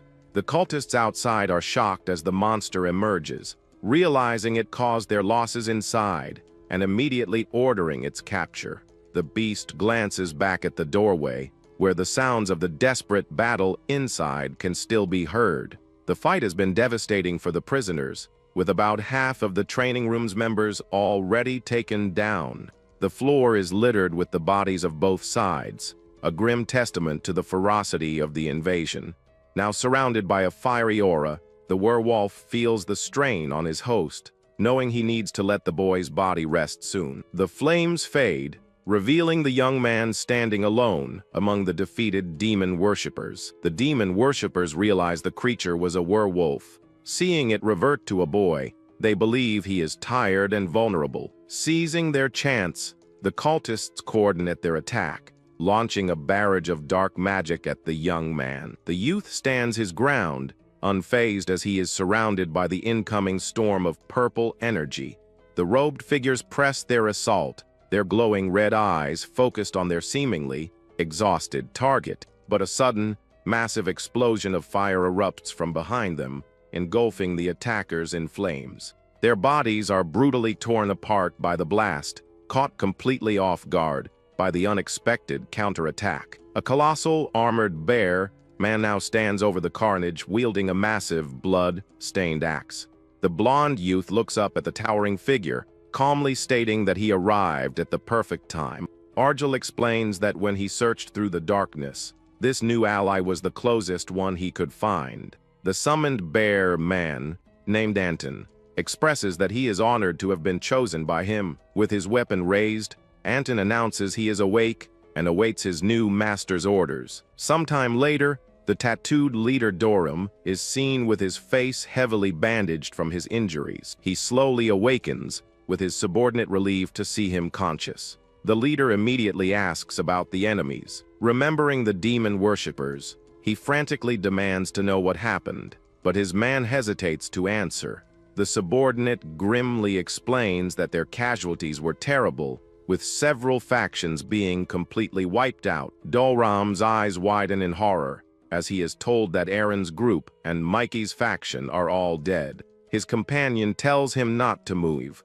but the injured leader pushes past him and walks out into the hallway. They are met with a horrific scene of devastation, the corridor filled with the bodies of the fallen. His man explains that despite their heavy losses, they managed to protect the training room and win the fight. He reveals that their victory was all thanks to old man Argel, making Doram wonder where he is now. Doram's subordinate holds up a note, explaining that Argel went to the corridors to handle the remaining demon worshippers. The injured leader takes the note and laughs, remarking how typical it is of the old man to simply write he is going for a walk. The piece of paper contains just a few characters, confirming the casual and understated message left behind. Meanwhile, in the dark industrial corridors of the prison, mysterious blue flames flicker ominously. Argel and his large bear companion, Anton, walk silently through a hallway littered with the bodies of their enemies.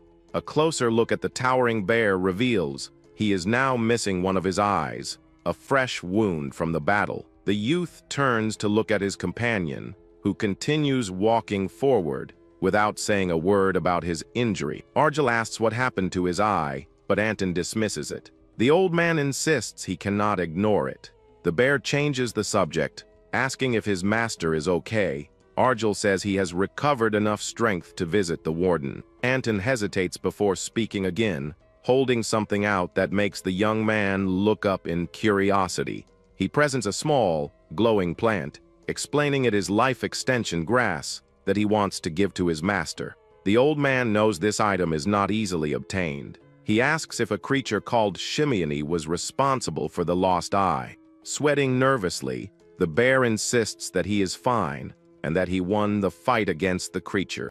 Argel knows Shimiani should have been stronger, realizing Anton must have grown immensely to achieve such a victory. The bear's growth is a result of his hard work, offering his soul and walking through his own inner darkness. But Argel scolds him, asking how many times he has to be told not to risk his life so recklessly. He says he does not want Anton getting hurt or wasting his body on unnecessary things, showing genuine concern. The bear bows his head, apologizing for his shallow thinking. Argel accepts and tells him it is time to move on. Their footsteps echo down the metallic floor as they continue their journey deeper into the prison corridors. Up ahead, a lone silhouette appears in the mist, standing silently at the far end of the long hallway. A man in an impeccable butler suit appears from the shadows, asking if he is speaking with Lord Argel. Anton growls and raises his axe defensively, but the youth calmly stops him and confirms his identity. The messenger kneels, placing a small device on the floor. As he explains, he brings a message from his master. A bright blue light emanates from the device, forming a flickering hologram as the butler asks for understanding. The hologram reveals a long-haired man, Vampire King Endoras, who is unable to leave his cell and had to send a messenger. The youth taunts him, asking if he is afraid to come out. The kin admits it, stating that fear has kept him alive. Anton watches quietly, knowing a vampire king avoids pointless fights, but he is still a powerful figure. The holographic king begins by apologizing, claiming his subordinates caused trouble against his own intentions. The old man is immediately suspicious, aware that someone with the title of Vampire King would not bow his head so easily. The digital figure of Enduras stands silently for a moment, his presence strangely dominating the dark corridor. He understands that the vampire must have come prepared, even willing to damage his own reputation to achieve his goal. The youth's glowing red eyes narrow slightly as he listens, trying to discern the true motive behind the apology. Enduras bows his head, admitting his mistake and expressing his desire to make amends, so it will not happen again. But Argel sees through this, asking what his other business is. The king admits he can no longer hide his intentions. He then speaks a name, Darkus, which causes the young man to look on with a hint of curiosity. The vampire king then asks him to forgive Darkus, a menacing figure with scars and red markings across his face. The youth immediately refuses. The king seems to have expected this answer, lamenting his comrades will die again. Argel turns to leave, telling the vampire to keep acting noble as he always has done in the past. He then adds a chilling warning, stating that if he fails, one of Argel's friends will come to kill him. With the conversation over, the two companions walk away, leaving the flickering blue hologram alone in the darkness. The vampire king's hologram watches them leave, realizing he was completely unable to stop Argel. He smirks to himself, thinking how even a powerful king like him was rendered powerless against the old man. As Argel and Anton continue down the corridor, a sudden red laser beam streaks past them from an unknown source. The king wonders who could possibly stand in the old man's way as he marches forward with such determination. Meanwhile, a group of demon worshippers kneels in another part of the prison, seemingly waiting for something. The vampire reflects that sending more forces is useless, like moths flying straight into a deadly flame. The memory of the fiery werewolf transformation is still fresh, a testament to the boy's terrifying power. His thoughts are filled with images of the bloody massacre that took place in the training room just before.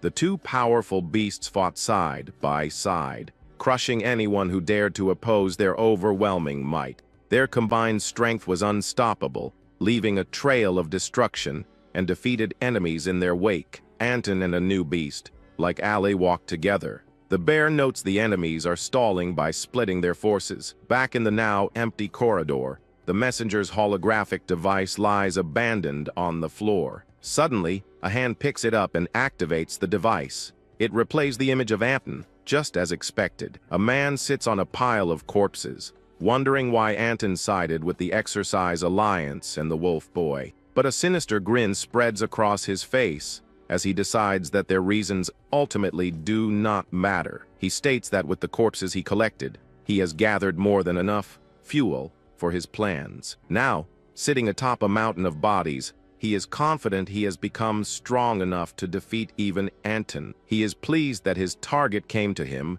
instead of him having to search, making his job much easier. Captain William, a demon worshipper, calls for the beasts to come quickly, ready to offer the kid to Lord Darkus. Anton and his wolf, like companions, sprint through the prison's desolate corridors, their powerful strides echoing in the darkness. They leap down from a high ledge, descending into a vast, dark chamber where a grim scene awaits them below. The two land with a heavy thud, one with a booted foot and the other with a beastly paw, ready for confrontation. A man sitting atop a pile of bodies casually welcomes them, announcing that his preparations are now complete. The wolf man growls, demanding to know if he is the black magic user who orchestrated the attack on Training Room 99. The captain confirms this, noting the youth's mature speech. He plans to capture him as an offering for Lord Darkus. However, his true interest shifts to the armored bear, questioning his motives for being there. He taunts Anton, asking if he hopes to get on Argel's good side by saving the young boy. The captain's face contorts with irritation as he stares down his silent, unmoving opponents. Finding their silence boring, he unleashes a sinister purple aura and threatens to turn the bear into a trophy. Anton recognizes the power level, realizing his opponent is a formidable Class 6 prisoner. From the dark energy, the captain summons two massive constructs, a stone golem and a mechanical beast. With a wild grin, the demon worshipper spreads his arms, eagerly declaring that it is time to play. The battle begins instantly as the summoned monsters charge forward, one targeting the bear and the other the wolf. The hulking stone golem swings its massive fist, aiming a devastating blow directly at Anton. Meanwhile, the mechanical creature unleashes a barrage of purple energy beams at the agile wolf man. Anton stands firm, meeting the golem's punch head on with his own powerful, armored fist. The impact of their blows creates a brilliant explosion, the shock wave echoing throughout the chamber. The golem quickly follows up its attack, whipping its long, thick tail in a sweeping motion, but the armored bear reacts in time, blocking the powerful tail strike with the flat of his giant axe. Anton analyzes his opponent's simple strategy, noting its attacks are heavy but not fatal. He understands the golem's true purpose is to slowly drain his stamina throughout the prolonged fight. The bear is momentarily surprised by the creature's speed despite its size, but he prepares a counter. Deciding to use the same strategy against it, he unleashes a powerful assault that shatters the stone golem. The creature is completely destroyed, its rocky remains now scattered across the dusty floor. Meanwhile, the wolf man agilely dodges a barrage of attacks from the other summoned beast. He leaps forward to strike back, but finds that his sharp claws cannot pierce the machine's tough armor. Realizing his normal attacks are useless, he knows he needs to change his approach to win. He decides to use a more powerful ability, even though he knows it will put a strain on his body. Channeling his energy, the youth deploys his wind attribute, transforming into a spectral wolf spirit. The mechanical beast's glowing eye seems to track the change, assessing the new threat before it. Using his new form, the wolf surges forward, his wind-infused claws tearing the machine apart. The captain watches from above, acknowledging their strength, but still confident in his own power. With a smirk, he gathers dark purple energy in his hand, asking if they truly thought the fight was over. The sinister aura flows from his hand, engulfing the shattered remains of his two defeated summons.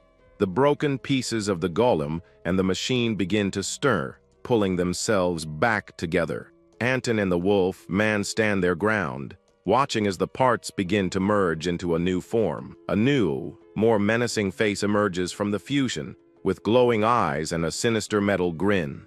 The colossal hybrid monster looms over them, crackling with dark energy from its combined power. The newly formed creature immediately attacks, swinging its massive, reinforced arm down to crush them. The two companions easily block the creature's attack, their combined strength creating a powerful shockwave. The captain taunts them from his perch, challenging them to counterattack now that his creations have merged. But the youth simply refuses, stating that at his age, he would rather rest than play games. The demon worshipper is stunned by this unexpected response, his expression frozen in disbelief. In a flash, the wolf man lunges past the monster and tears through the captain's body on the pile of corpses. He watches silently for a moment, his red eyes narrowing as he understands the situation. The youth realizes his opponent was just infusing dead bodies with life force and controlling them remotely. He knows the monster will keep regenerating unless he finds and eliminates the captain's real body. A voice taunts him from the pile of bodies, challenging him to find the true host among the dead. A sinister face with pale hair peeks out from the corpses, boasting that he cannot be caught or killed. He explains his soul-black magic allows him to seal his spirit and move from one corpse to another. With a crazed, bloodshot eye, the real captain declares that this ability makes him immortal. Suddenly, the wolf man appears above a different body in the pile, his claws ready to strike. He swiftly tears through the pile of corpses, searching for the hidden enemy among them. Captain is shocked, demanding to know how he was found so quickly among the decoys. With a swift motion, a purple energy beam pierces through the true host's body. The real body of the captain is finally revealed, his face contorted in disbelief at his defeat. The wolf man grabs him, remarking how troublesome it is to deal with spirits that possess bodies. He explains he does not use magic but has gathered vast information. The captain then sees the number 51 on his neck. Realizing it was Argel all along, the captain's final moments are cut short as the youth ends him. The captain's disembodied spirit flees, its purple form streaking through the air above the fallen bodies. He knows running from Argel is futile, so he decides he has no choice but to summon a powerful entity. Refusing to accept defeat, the young-looking summoner gathers dark energy, determined to fight back. He understands that an ordinary spirit will not be enough to face his powerful opponents. He needs a vessel with strong emotions, someone who can stand against the two formidable warriors. As the wolf man and the bear watch, the destroyed monster on the ground begins to stir once more. The summoner decides to use the remaining corpses as fuel for a powerful being to hold them back. Anton watches as the black magic covering the bodies begins to condense into a single, dark point. Both heroes look on as a slender, horned figure rises from the swirling purple energy on the floor. The captain crawls away, confident that this new creature will create the perfect diversion for his escape. A tall, demonic being with red eyes, sharp claws, and long horns now stands before the two companions. The summoner knows he cannot control this evil spirit, but its power is his only chance. The newly summoned demon floats down from above, its dark aura filling the entire chamber. Anton is unimpressed, raising his axe and roaring that he will crush anything the captain summons. He charges forward, bringing his massive weapon down in a powerful, fiery arc toward the demon. The demon effortlessly stops the axe with one hand, its glowing red eyes fixed on the armored bear. A blast of purple energy erupts from the point of impact. Pushing back against the warrior's immense strength, Anton's eye widens in shock as he is completely overpowered by the demon's defensive move. The resulting explosion sends the massive bear flying backward across the chamber floor. Watching from a safe distance, the captain smirks, pleased with the power of his new creation. The captain is stunned to see Anton defeated in one hit, but he believes the demon can stall Argyll long enough. He thinks this is the perfect opportunity to escape, while the powerful beast keeps the wolf man busy. But Anton pushes himself up from the ground, roaring in fury as he calls out to his master. The summoner's initial relief at his perceived escape causes a drastic shift in his emotions. But his joy quickly turns to shock as he witnesses something completely unexpected unfold before him. Instead of attacking, the formidable demon suddenly drops to its knees on the chamber floor. The creature bows its head submissively before the wolf man, leaving its summoner utterly confused. Its voice trembles with fear as it tries to speak, its sharp teeth chattering nervously. The demon insists it wants no part in this conflict and begs not to be made to suffer. An image of an old man appears behind the youth as he asks for the demon's name, calling himself a guide. The powerful entity remains prostrate on the ground, completely subservient to the warrior before it. It claims its name is worthless and only asks for a promise that it will be spared from any pain. Anton injects a strange substance into his arm, preparing to follow his master's lead. Trusting the words of the chosen one, the armored bear asks the demon what it truly wishes for. The creature simply asks to be allowed to withdraw and return to its own realm, away from the battle. With a gesture of gratitude, the demon begins to dissipate into a cloud of purple and black smoke.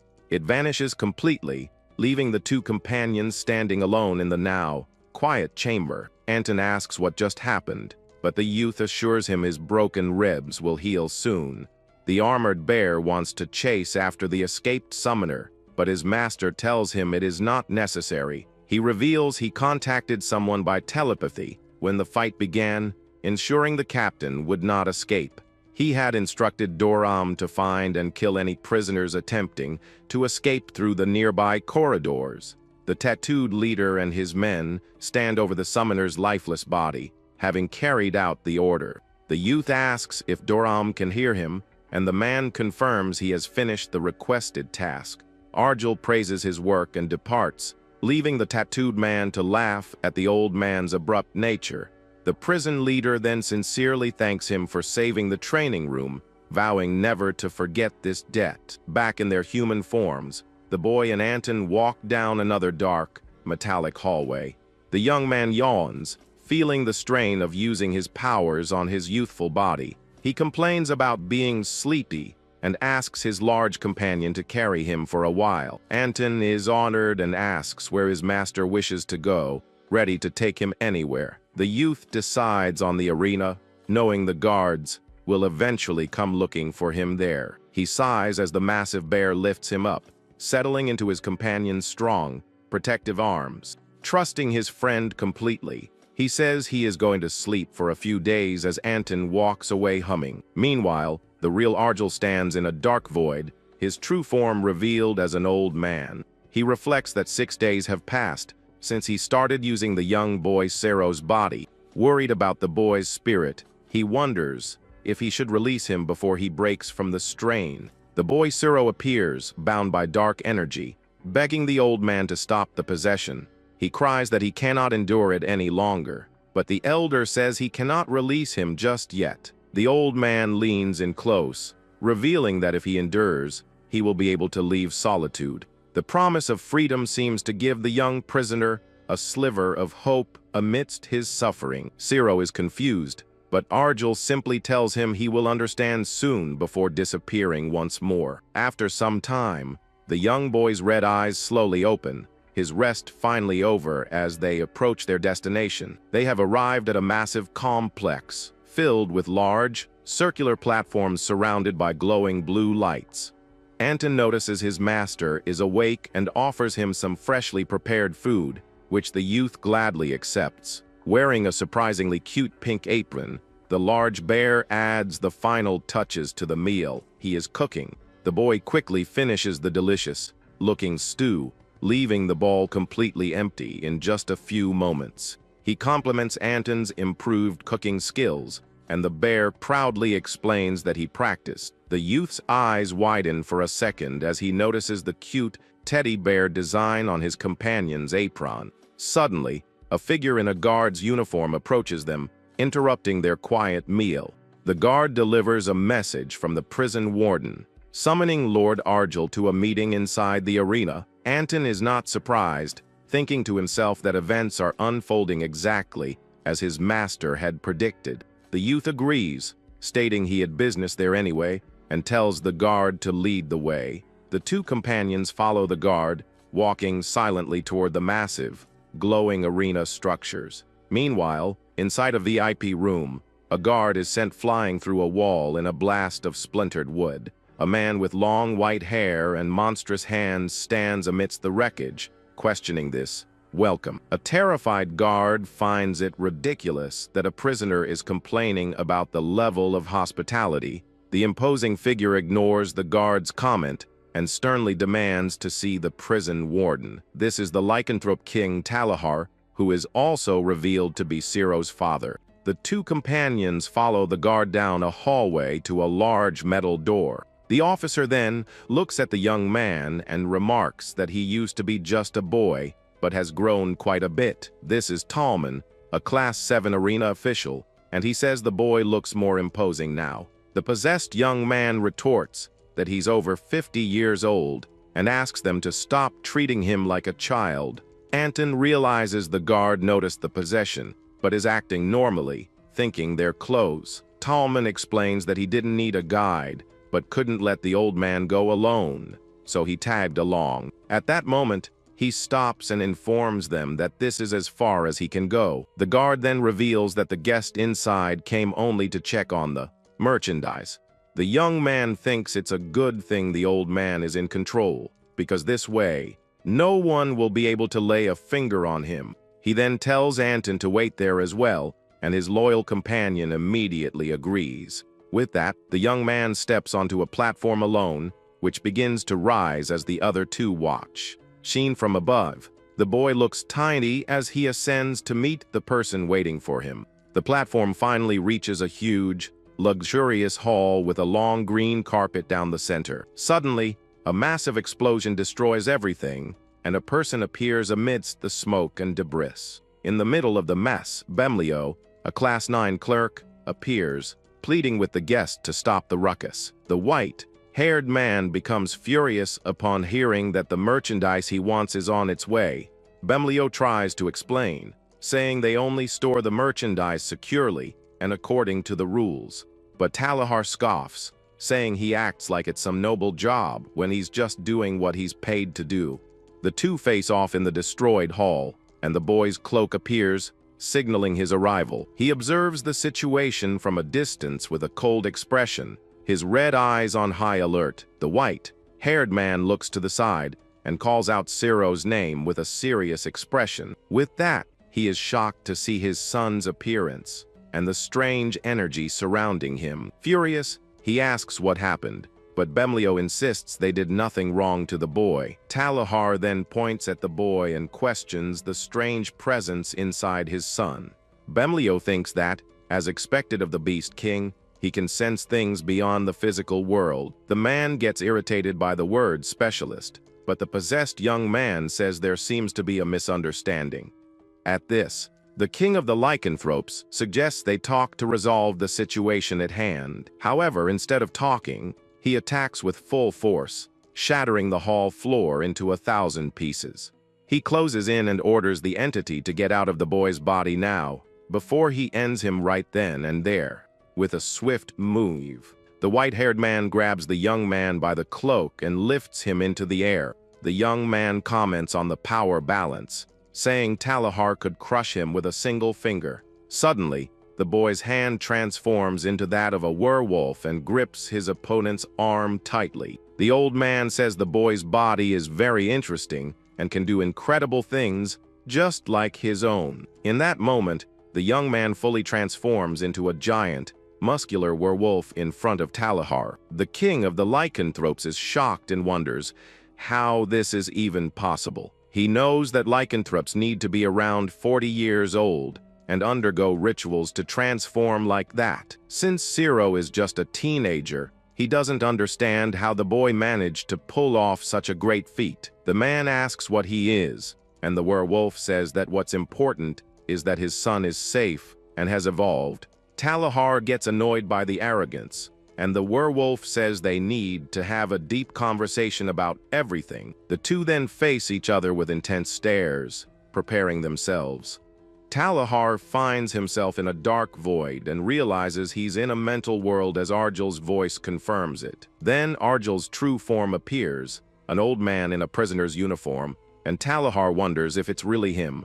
The king of the lycanthropes insists on knowing who he is, but the old man just asks if it would make any difference. The prisoner says he hates vague relationships and wants to make it clear whether they are enemies or allies. Talahar then asks a direct question, wanting to know who has been hunting the lycanthropes. The elder questions the reason for the question, and the king replies that the answer will define their relationship. The white-haired man falls silent for a moment, considering the old prisoner's proposal. Argel reveals that the ones hunting them are the cult of the constellation of light, showing its bright symbol in the sky. The king of the lycanthropes remembers the saying, "The enemy of my enemy is my friend." Based on this, he suggests that the two of them might be able to become friends and fight together against a greater evil. The old man points out that he still hasn't revealed his identity, and Talahar replies that he needs revenge. The legendary prisoner sits in silence, listening intently to what the other has to say. The Beast King explains that it's a deep, dark vengeance he's been seeking for a long time. Talahar then sits down next to him and says he likes this idea of vengeance he's proposing. The white-haired man says he needs no further explanation, and the old man thanks him for his understanding. Argel says his life was like darkness, full of fear and terror, but that Talahar's son is different. Even in a terrible place, the boy clung to hope and endured everything, just to see his father again one day. The king asks if he needs his son or a warrior, but the old man finds the question foolish. Talahar then questions if the prisoner expects him to act as a father would in this situation. A memory shows the old man and young Zero meditating together in silence inside the prison. During training, the old man and the boy seem to face off in an intense hand-to-hand fight. In another moment, Argel teaches Zero how to manipulate energy with his hands, showing off all his power. The boy also suffers during training, being tied up by bands of dark energy. Talahar admits that deep down, he might have thought the old man expected him to act like a father, but Argel cuts him off, saying that if he doesn't want his son, he won't be giving Zero back. The king of the lycanthropes is surprised and asks what he meant by that bold statement. The elder comments that he thought humans were wise, but it seems he was mistaken about that. The white-haired man tells him not to complicate things and to just stick to the plan they agreed on. The two remain silent for a moment, surrounded by a mysterious green energy aura. Talahar lets out a sinister laugh, baring his sharp, beastly fangs at the prisoner. He finds the old man absurd for saying such bold and direct things without any fear of the consequences. The king then decides to end the conversation there and says he'll be back when the contract is over. Before leaving, he warns that he expects a different answer, or he'll rip Argel out of Ciro's body. The conversation ends, and Talihar leaves, leaving the young man and Bemlio alone in the luxurious hall. The young man thanks Bemlio for something he did, and says the work he put in won't be for nothing. The clerk says he'll pay for the service, and praises the boy for taking care of the Beast King's family. The possessed boy shows a pill, and says he'll hand it over when the solitary confinement is over.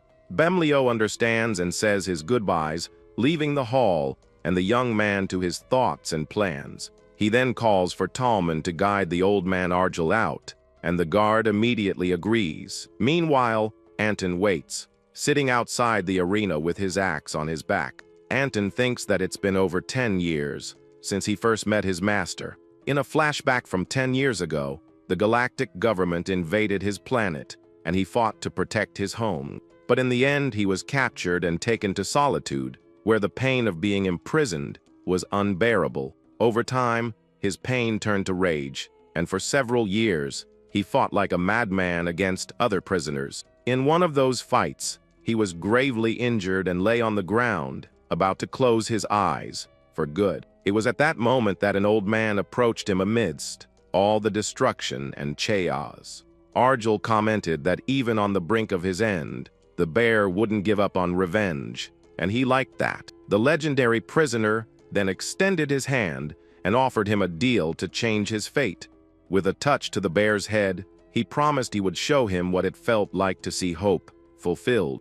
Back in the present, Anton reflects on this powerful memory while waiting for his master.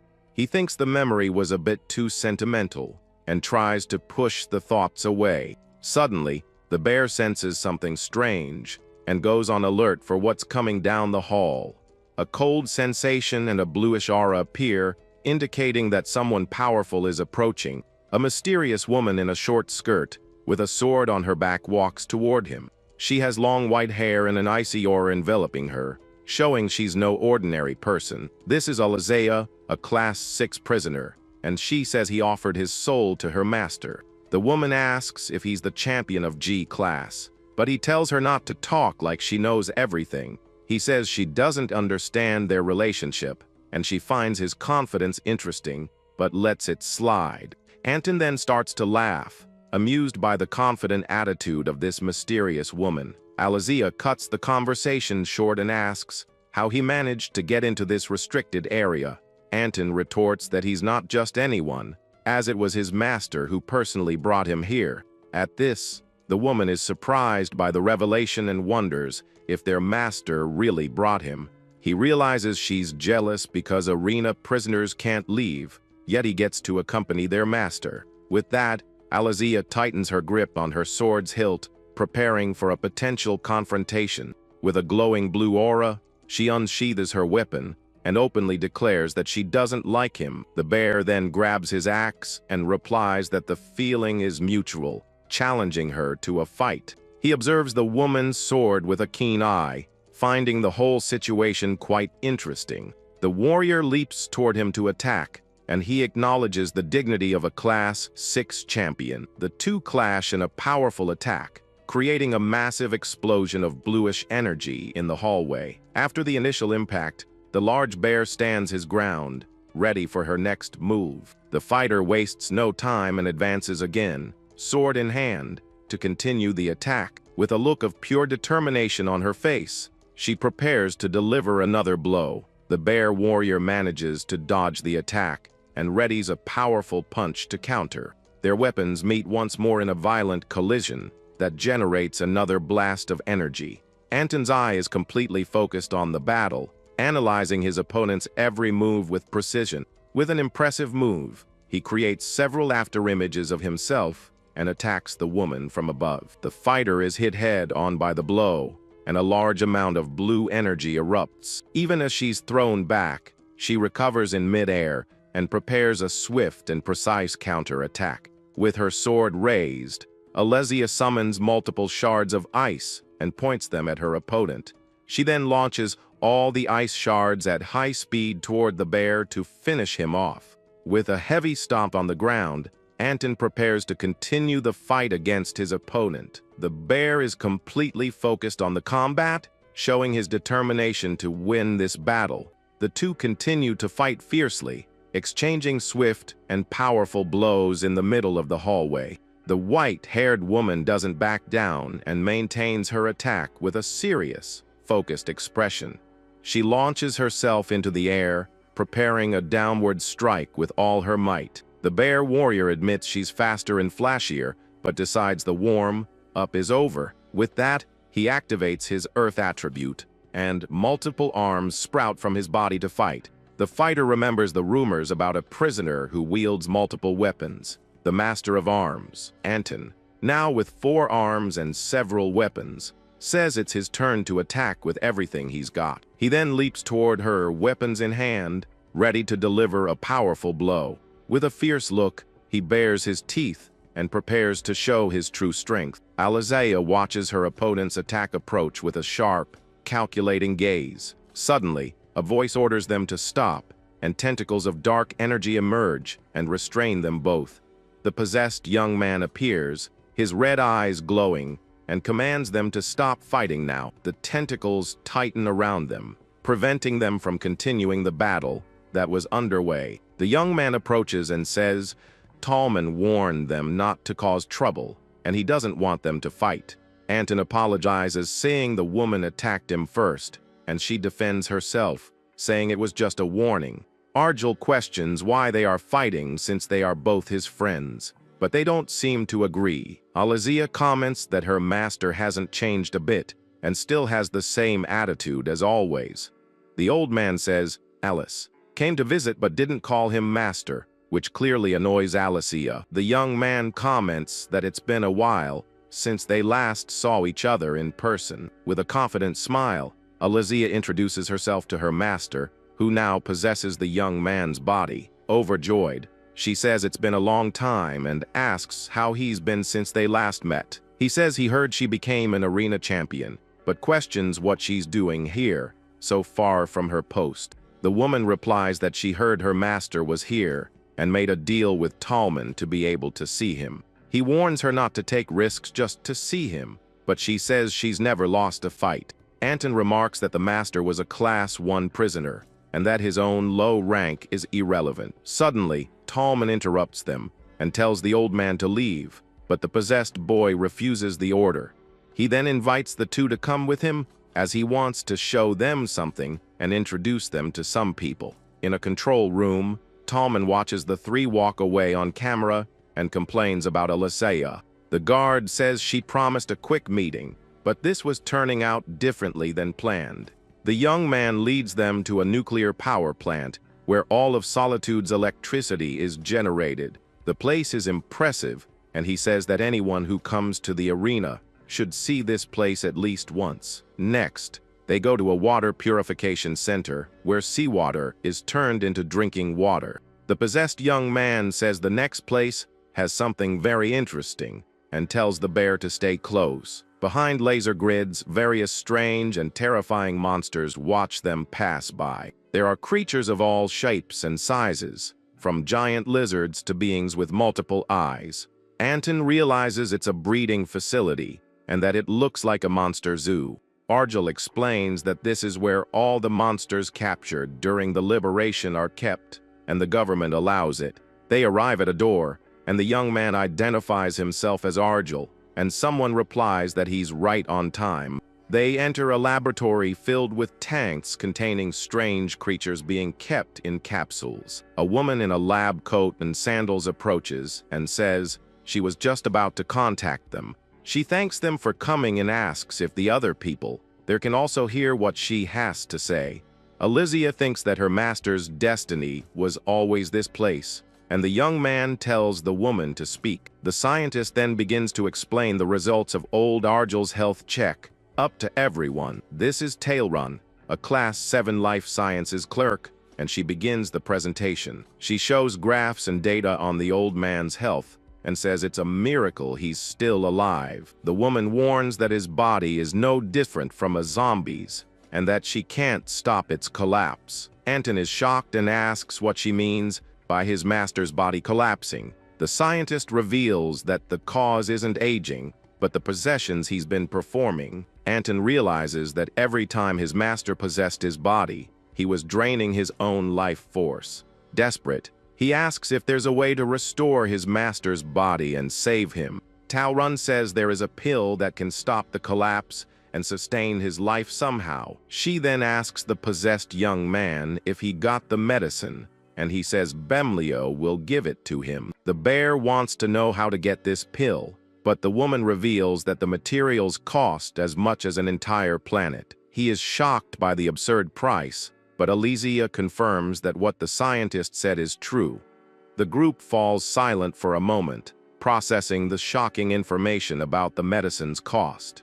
The young man then asks to speak with Taorun alone, and tells the other two to leave the room for a moment. Anton and Alizia exit the lab, leaving the young man and the scientist alone to talk. Outside, the woman asks if the bear already knew about all of this, and he replies that he didn't. With tears in her eyes, Alizia asks the bear to stop calling her that, as she doesn't like it. Anton tells her to pull herself together so the master doesn't end up in trouble because of her. Inside the lab, the possessed young man and the scientist continue their private, serious conversation. He asks about the situation outside, and she says the constellation cults are the problem. The woman reveals that their master is trying to contain them, but seems to be reaching his limit. Taorun suggests they stop storing merchandise, and the young man says that was the plan all along. He doesn't like the idea of the medicine being free, because he knows a businessman never gives anything away for free. Argel understands that accepting something for free from that man means putting himself in his hands. The old man in the boy's body refuses the free medicine, and the scientist finds his stubbornness amusing. The woman then reveals that Alicia's market value has skyrocketed lately. Most of the money she earns is to buy the medicine, and she's already managed to get 2 pills. If a Class 6 champion were to become merchandise, she'd be sold to the wealthy across the universe. With that, she could escape Solitude, but she chooses to stay here in prison for one single reason. She does all of this just for him, her beloved master who saved her and trained her to be strong. The old man says it's unnecessary, but the scientist comments that Alizia would be disappointed to hear that. Taorun then reveals the truth she couldn't say in front of the other prisoners. The time the medicine can sustain him is running out, and he'll have no way to stay alive. The possessed young man says he already sensed it and thanks her for the warning, but says he'll handle the situation.